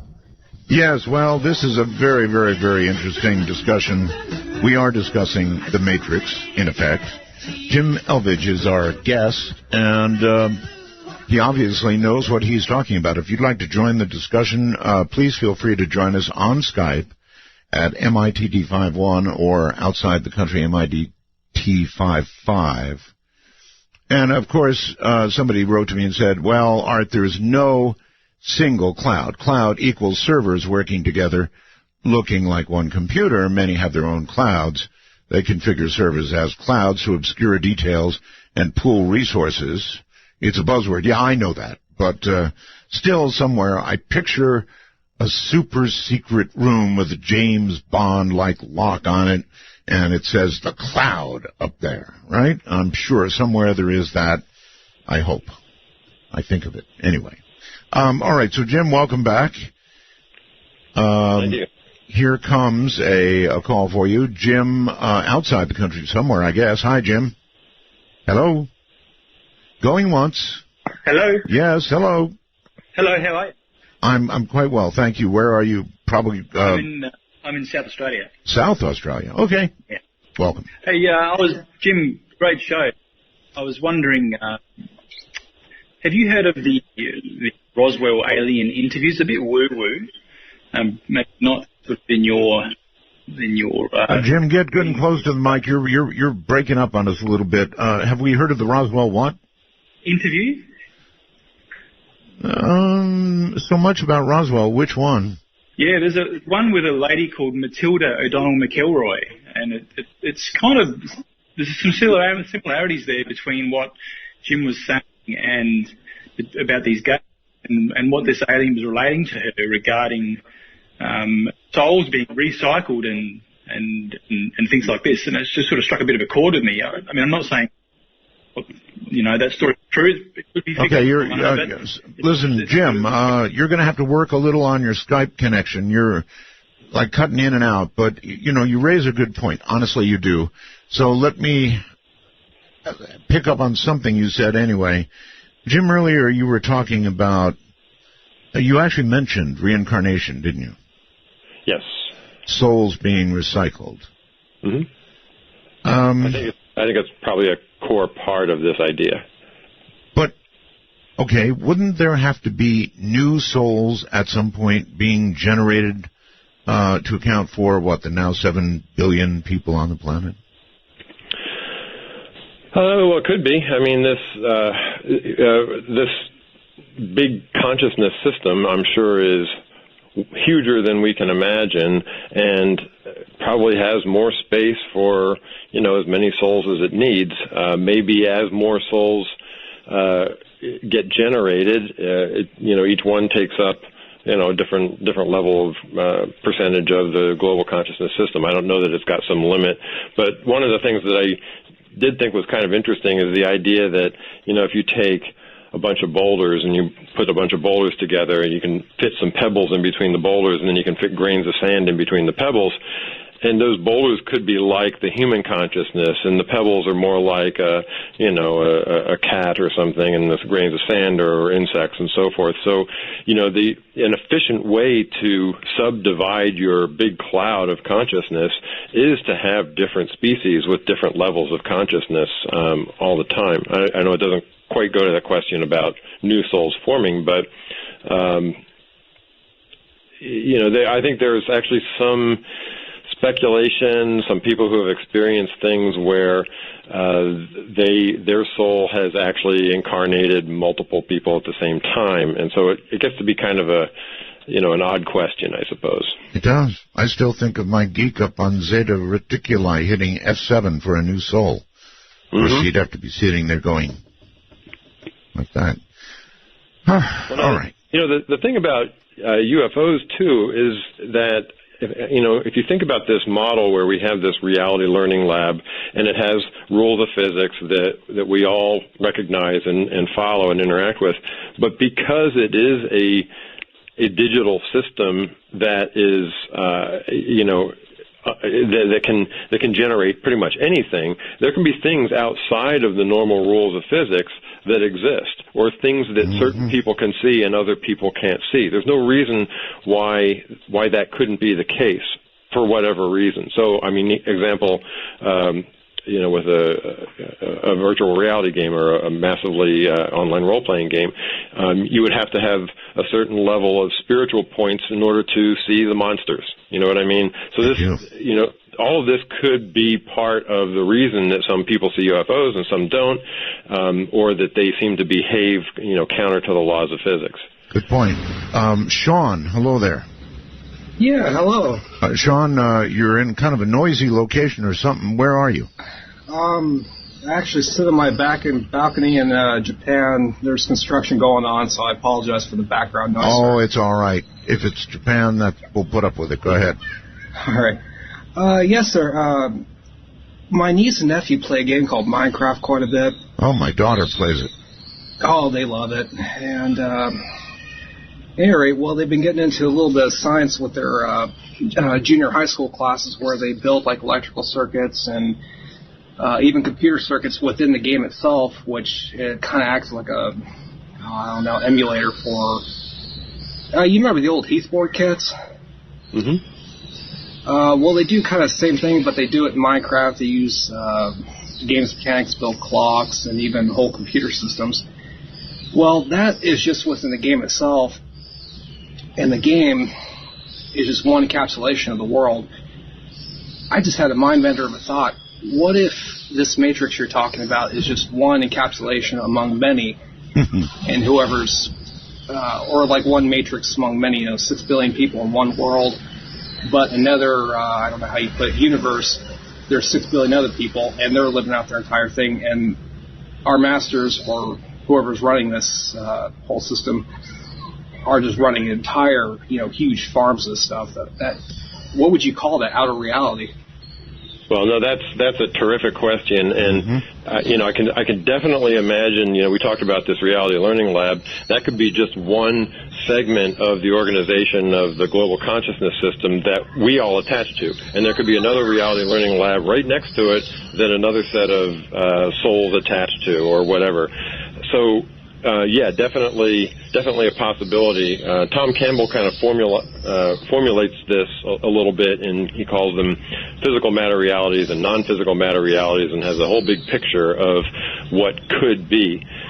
The interesting thing to me is that over time, our horizons keep on expanding. There was a time when we were like a continental society. We didn't realize there was anything beyond the continents. Then we got on boats and realized there were other continents out there. And then we were a planetary society. And then we became a solar society when we realized there were other planets. And we became a galactic society and so forth. The discovery of multiple galaxies in the universe as we know it was really within the last 100 years or so. And then maybe 10, 15 years ago, people like Max Tegmark start talking about parallel realities of different types. And now what you're talking about, Sean, and what I also covered in the book a little bit, is the idea that those parallel realities could be in the physical sense, but outside of that is stuff that we could never connect to, completely other sections of parallel realities that are physical as well. So, great example of how we can be expanding our horizons. Oh, well, thank you. All right. Sean, before you go, I want to ask you a question. Without giving it, you've got a Japanese last name, but your English is absolutely perfect. What's up with that? Well... Long story? Long story. I'm actually a white guy from America. With a Japanese last name? Pseudonym. A pseudonym. All right. Well, thank you for the call. Don't read into it, sir. Have a good one. Take care. All right, let's go to the phone. And Atlanta, you're on the air with Jim. Hi. Nigger Roswell's Art. Thank you. Okay. I have been waiting for this topic forever, so... Here it is. But, real quick, I hope you can get Alan Moore on as a guest, but another... I'm a big fan of the graphic novel Planetary by Warren Ellis, and he plays with the idea of the universe being a hologram a lot. And one of his stories featured a intergalactic informational drive which would scoop up information from the informational subspace underneath, and scoop it up and, hack it, use that as fuel for a space engine, for a spaceship. And I was wondering how you think that would, the possibility of that, using that. Well, I'm not sure I fully understand that. It reminds me of what was the Douglas Adams series where they had the infinite probability drive. But so I'm not sure what the fuel is there. It does remind me a little bit of. Sorry, go ahead. The fuel would be the code of the universe, the underlying subspace of the universe. So it's basically hacking the universe to propel this ship. Okay, well, it's an interesting point of view. The NASA's testing this EM drive that they don't know how it works right now. This seems to be generating more thrust than it should, and nobody knows how that's getting its energy. Energy and matter just being elements of data. If the data is organized in the right way, then it could probably produce a drive. Okay. James, you're on the air with Jim. Hi, Jim. Hi, Art. Hi. First-time fan, first-time caller. Okay, you're going to have to get good and close to your mic. Okay. Can you hear me now? That's a little better, I think. Go ahead.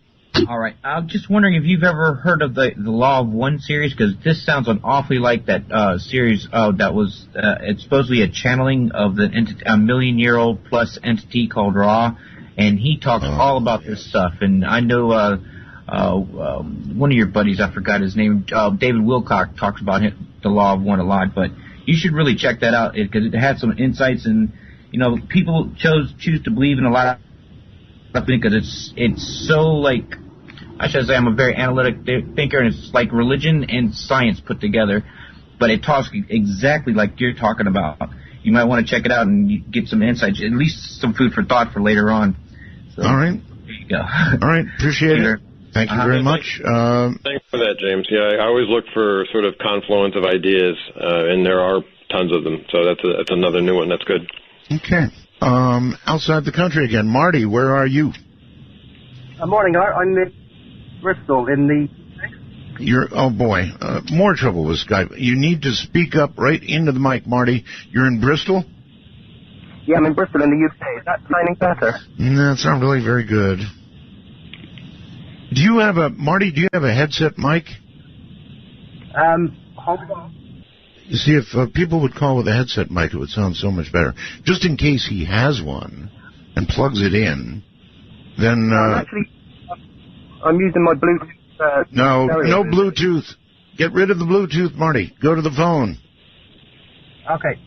Okay, now, this will be a good demonstration. We've done this before. I think the phone will be better. Bristol is actually one of my favorite towns in the UK. I've had a lot of fun there, and so yeah, it's good to hear somebody from Bristol. It is. I wish we could hear him. Marty? Is that any better, Art? Oh, my God, Marty, it's like day and night. Don't ever call me with Bluetooth. So go ahead. Talk into the phone and speak.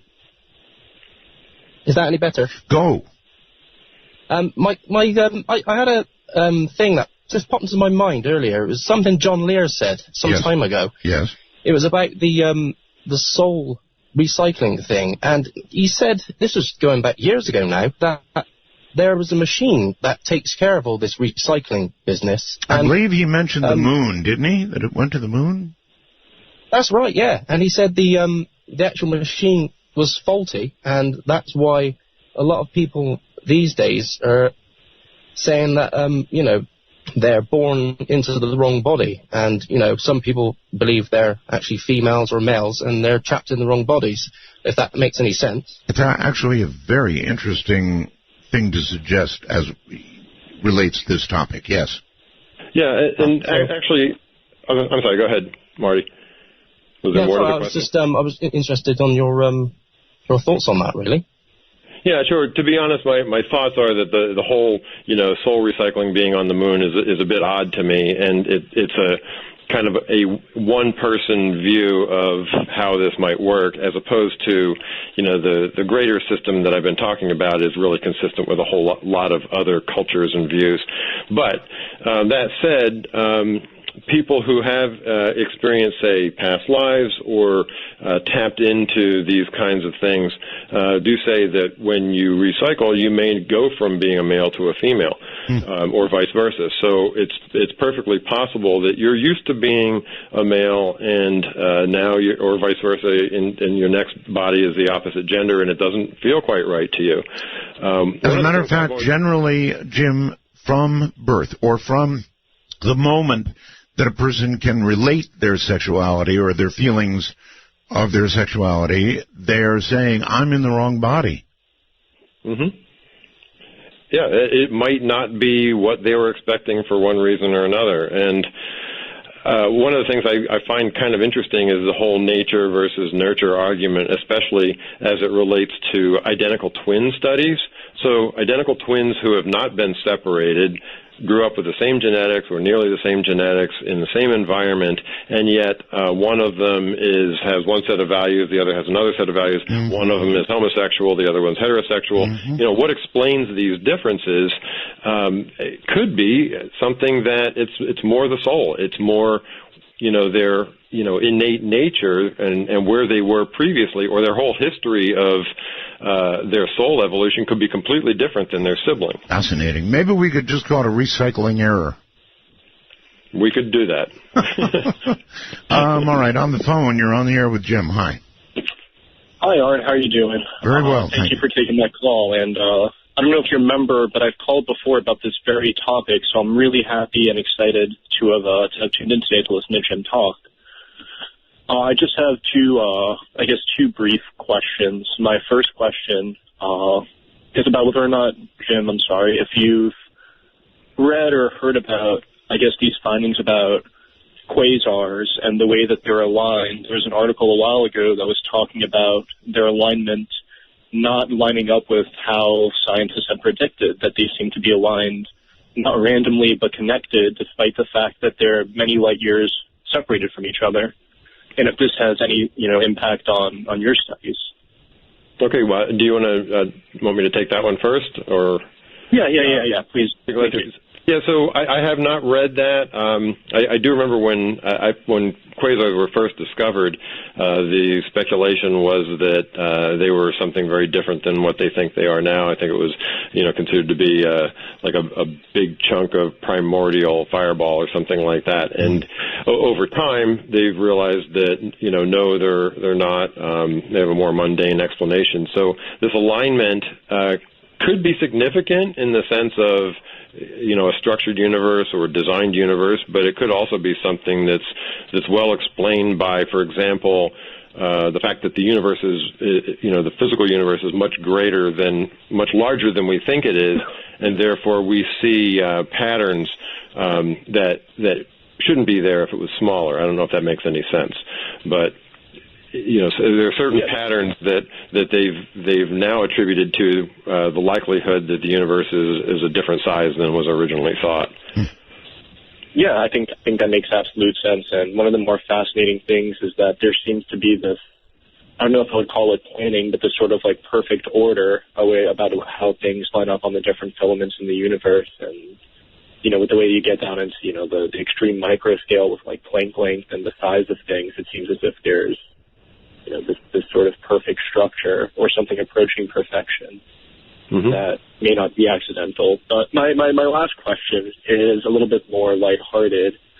And I know you mentioned earlier that if we knew for a fact that we lived in a simulation, that it really wouldn't affect our lives in any meaningful way.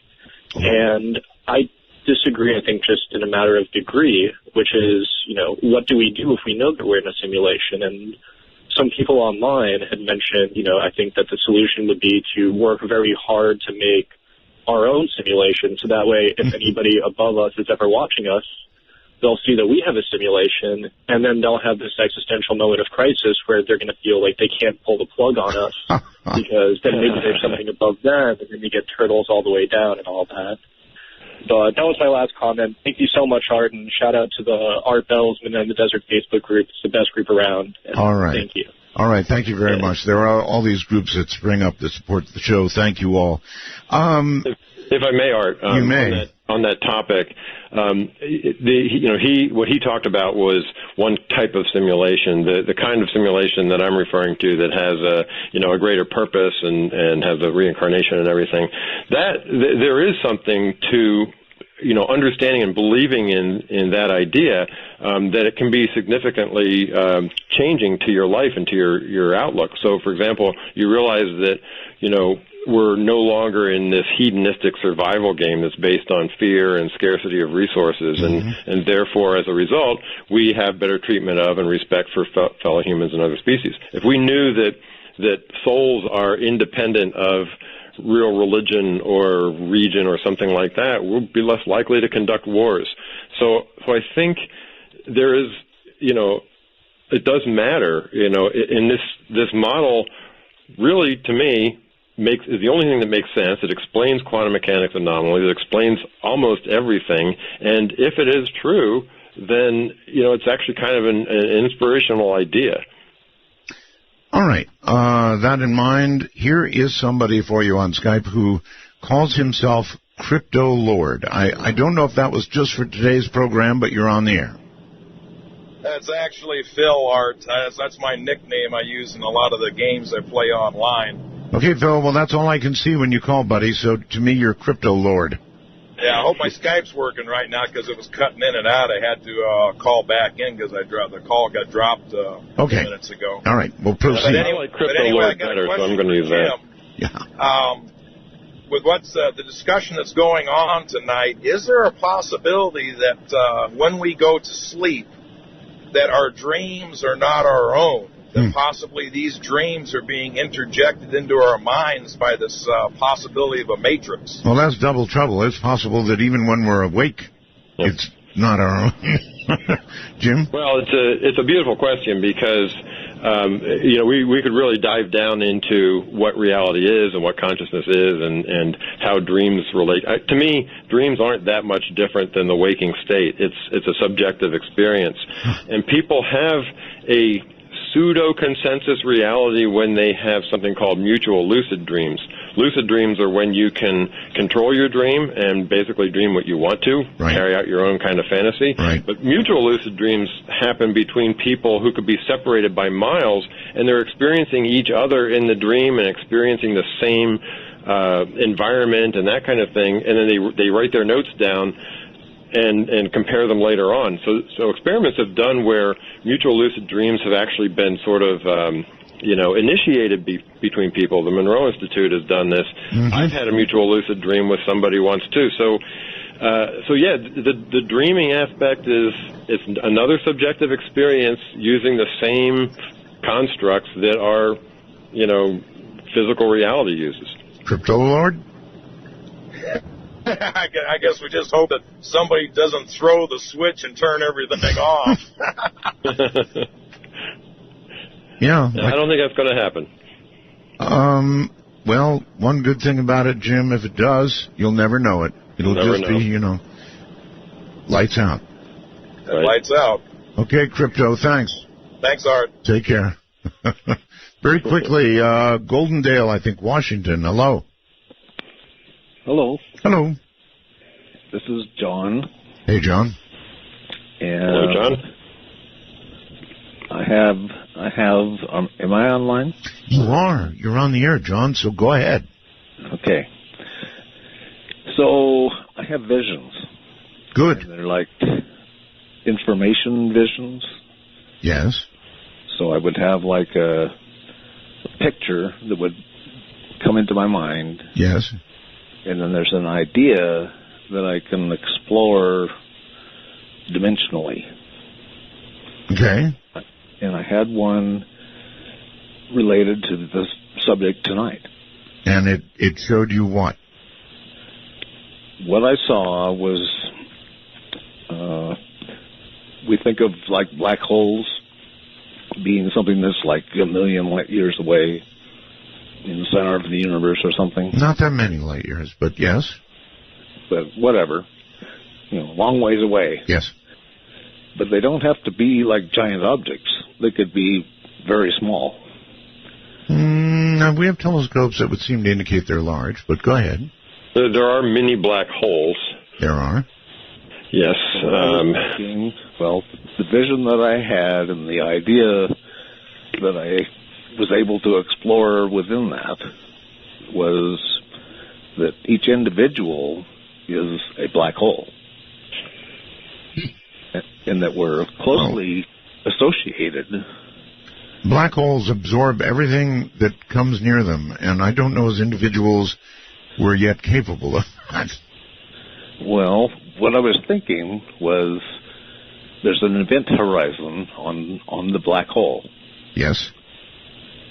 And that you could navigate, that somehow whoever we are can navigate forward and backward in time, associating with other black holes who are individuals.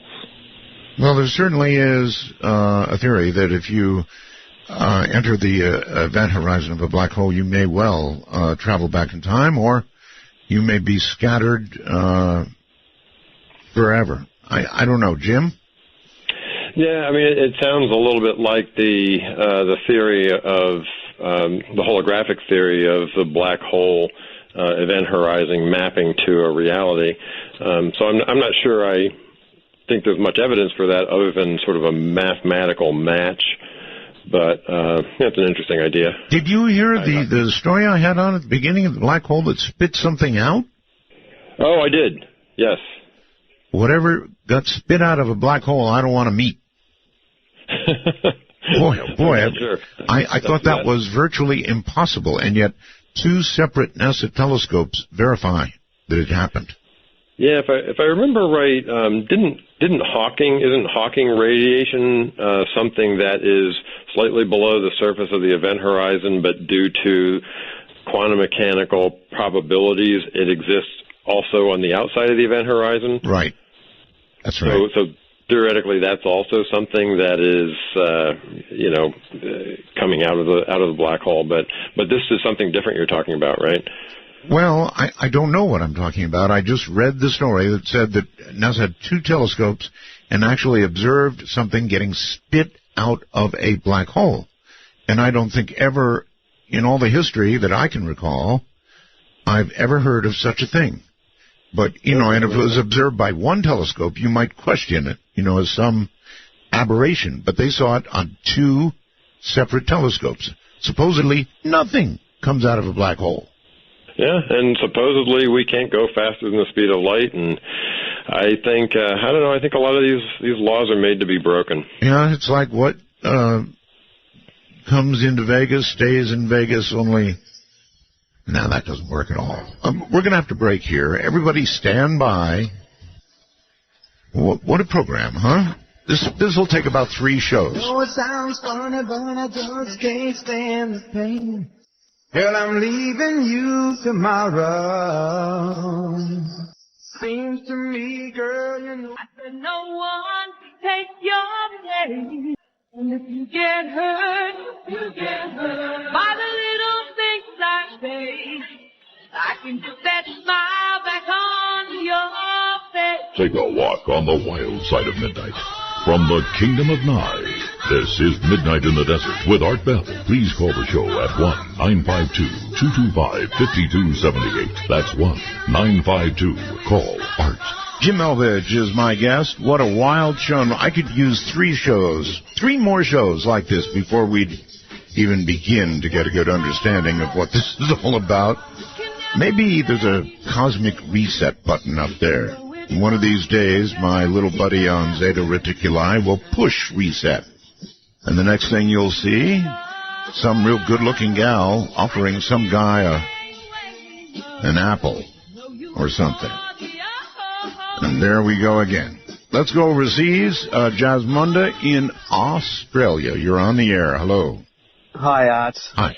What a fantastic show. I think it's one of my favorite topics now. And I think it's actually even scarier than ghosts or demons or any such thing. It is. Now, what really scares me, I think, is the fact that we could be living in a simulation within a simulation within a simulation. And even if we get out of our simulation, we're in another simulation.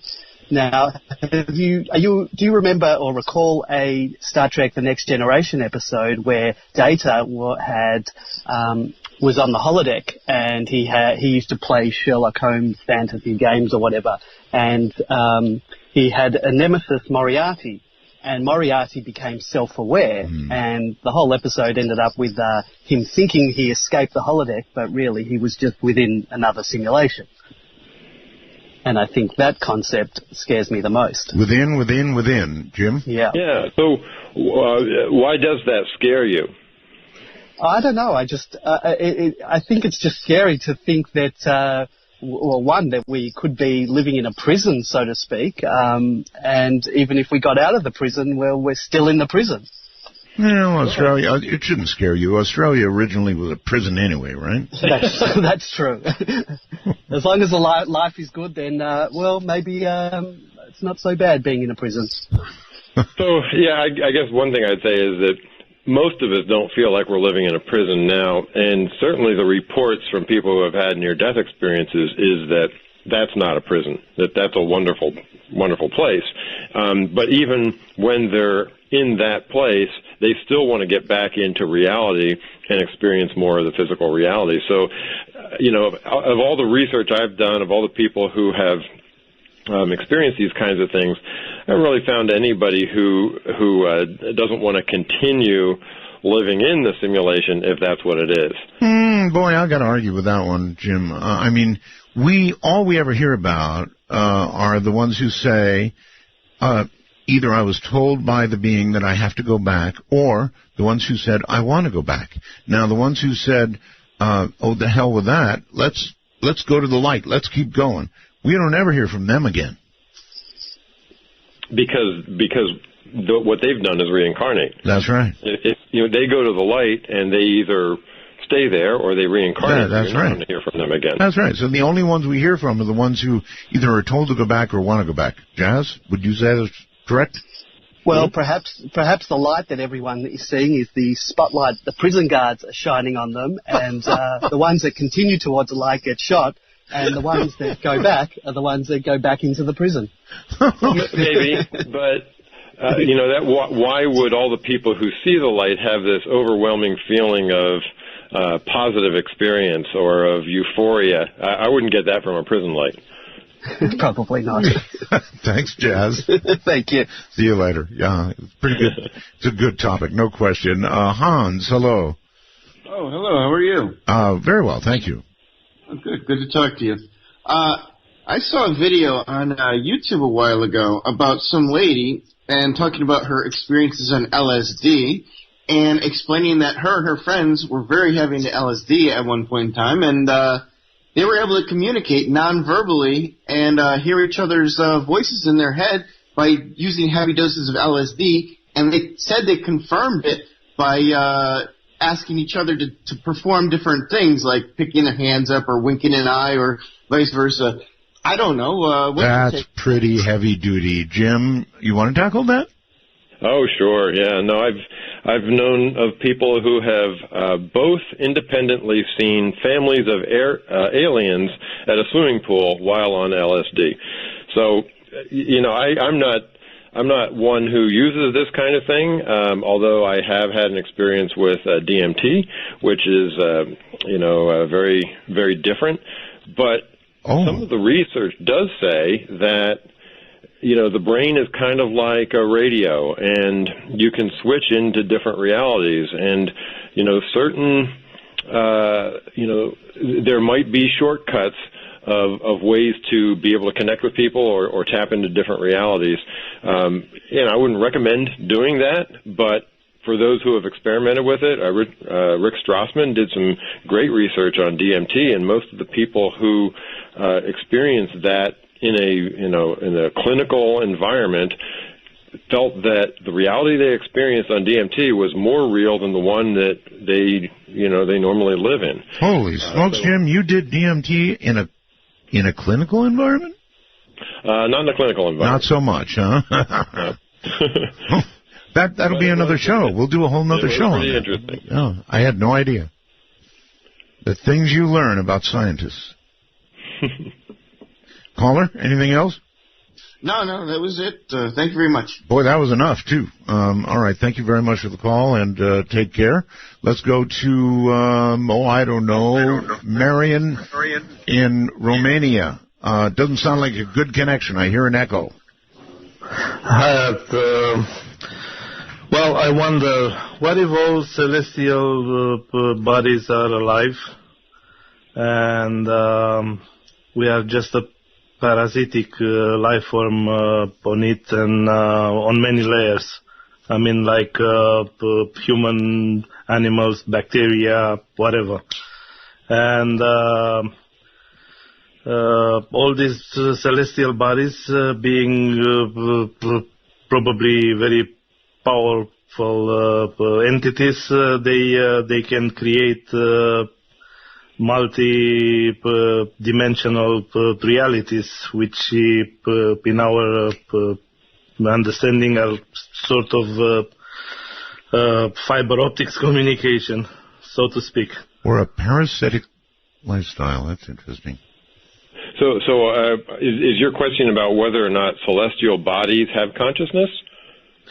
Yeah, I was thinking that they living entities, and we are just sort of parasites on them, like planets, moons, so on, like so the on. Gaia hypothesis. Right, exactly.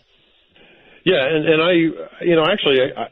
I don't discount that. I mean, I think the Earth is an evolving organism, and if you try to pin down what life really is, things like fire exhibit what the five characteristics of life. And I don't think fire really is life, but the Earth seems to react. It seems to have a breathing kind of apparatus, right. And very well might have consciousness.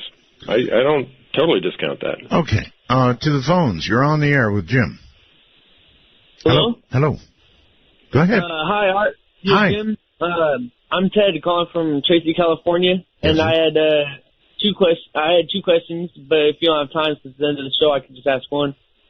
Okay. Go for the most important one first. Okay. I was calling to ask if it's possible that our universe is like an atom in a much larger universe. Yeah, so that reminds me of what was that movie back in the 80s? I forget the name, but anyway, yeah. I mean, I think this was a question that somebody asked before about the layers of consciousness or the layers of reality. That's right. And it very well could be. So I think that's a very real consideration. Okay, Mario, outside the country, someplace. G'day, Art and Jim. Yeah, I'm calling you all the way from Australia, and okay. I've got a question and also a bit of an amusing comment that I've sort of stumbled upon. Sure. So my question is, because of the lifestyle and the limitations of knowledge that we have and that we live in, how can we not assess that basically the universe or simulated universe theory is nothing different than saying God's angry and it's thundering? So I'm just curious, have you determined, or is there anything that you've come across that sort of overrides this theory? Well, so to me, I look at evidence. I try to follow a scientific model, which is, looking at different categories of evidence and what they imply. And based on all of that, if you imagine, say, a Venn diagram where certain anomalies, in an anomaly space, you put circles around the things that one theory can describe. The thing that can describe everything is what I'm talking about. So that's actually a valid form of science, which is finding the best fit explanation for all the anomalies that exist. It's a little bit beyond kind of a very superfluous idea of God being angry. This is really based on a lot of research and a lot of real science. So you're saying it's basically overlapping results, and pretty much. Well, I think we talked about some of the categories of evidence earlier on, but things like the fact that there's a digital nature to things, that infinite resolution breaks down in physics, that consciousness doesn't emanate from the brain, that computational systems behave exactly the way quantum mechanics says reality behaves, the results from quantum mechanics experiments like the double slit experiment, like all of these things add up to kind of point to one global theory, which is that the universe is digital and that consciousness is primary. Yeah, very interesting. And the comment that I sort of wanted to put forth, I did come across at some point in time a video on YouTube that used a simulated universe, and the people who were actually within it were students, and the way that they pretty much designated who would have what job is by the life that they led. So trippy sort of idea that technically the experiences that we're going through could potentially be what jobs we're going to be assigned to in the future when we wake up. So think about that one for a while. Yeah, that's an interesting idea. Okay, so Jim, how is DMT?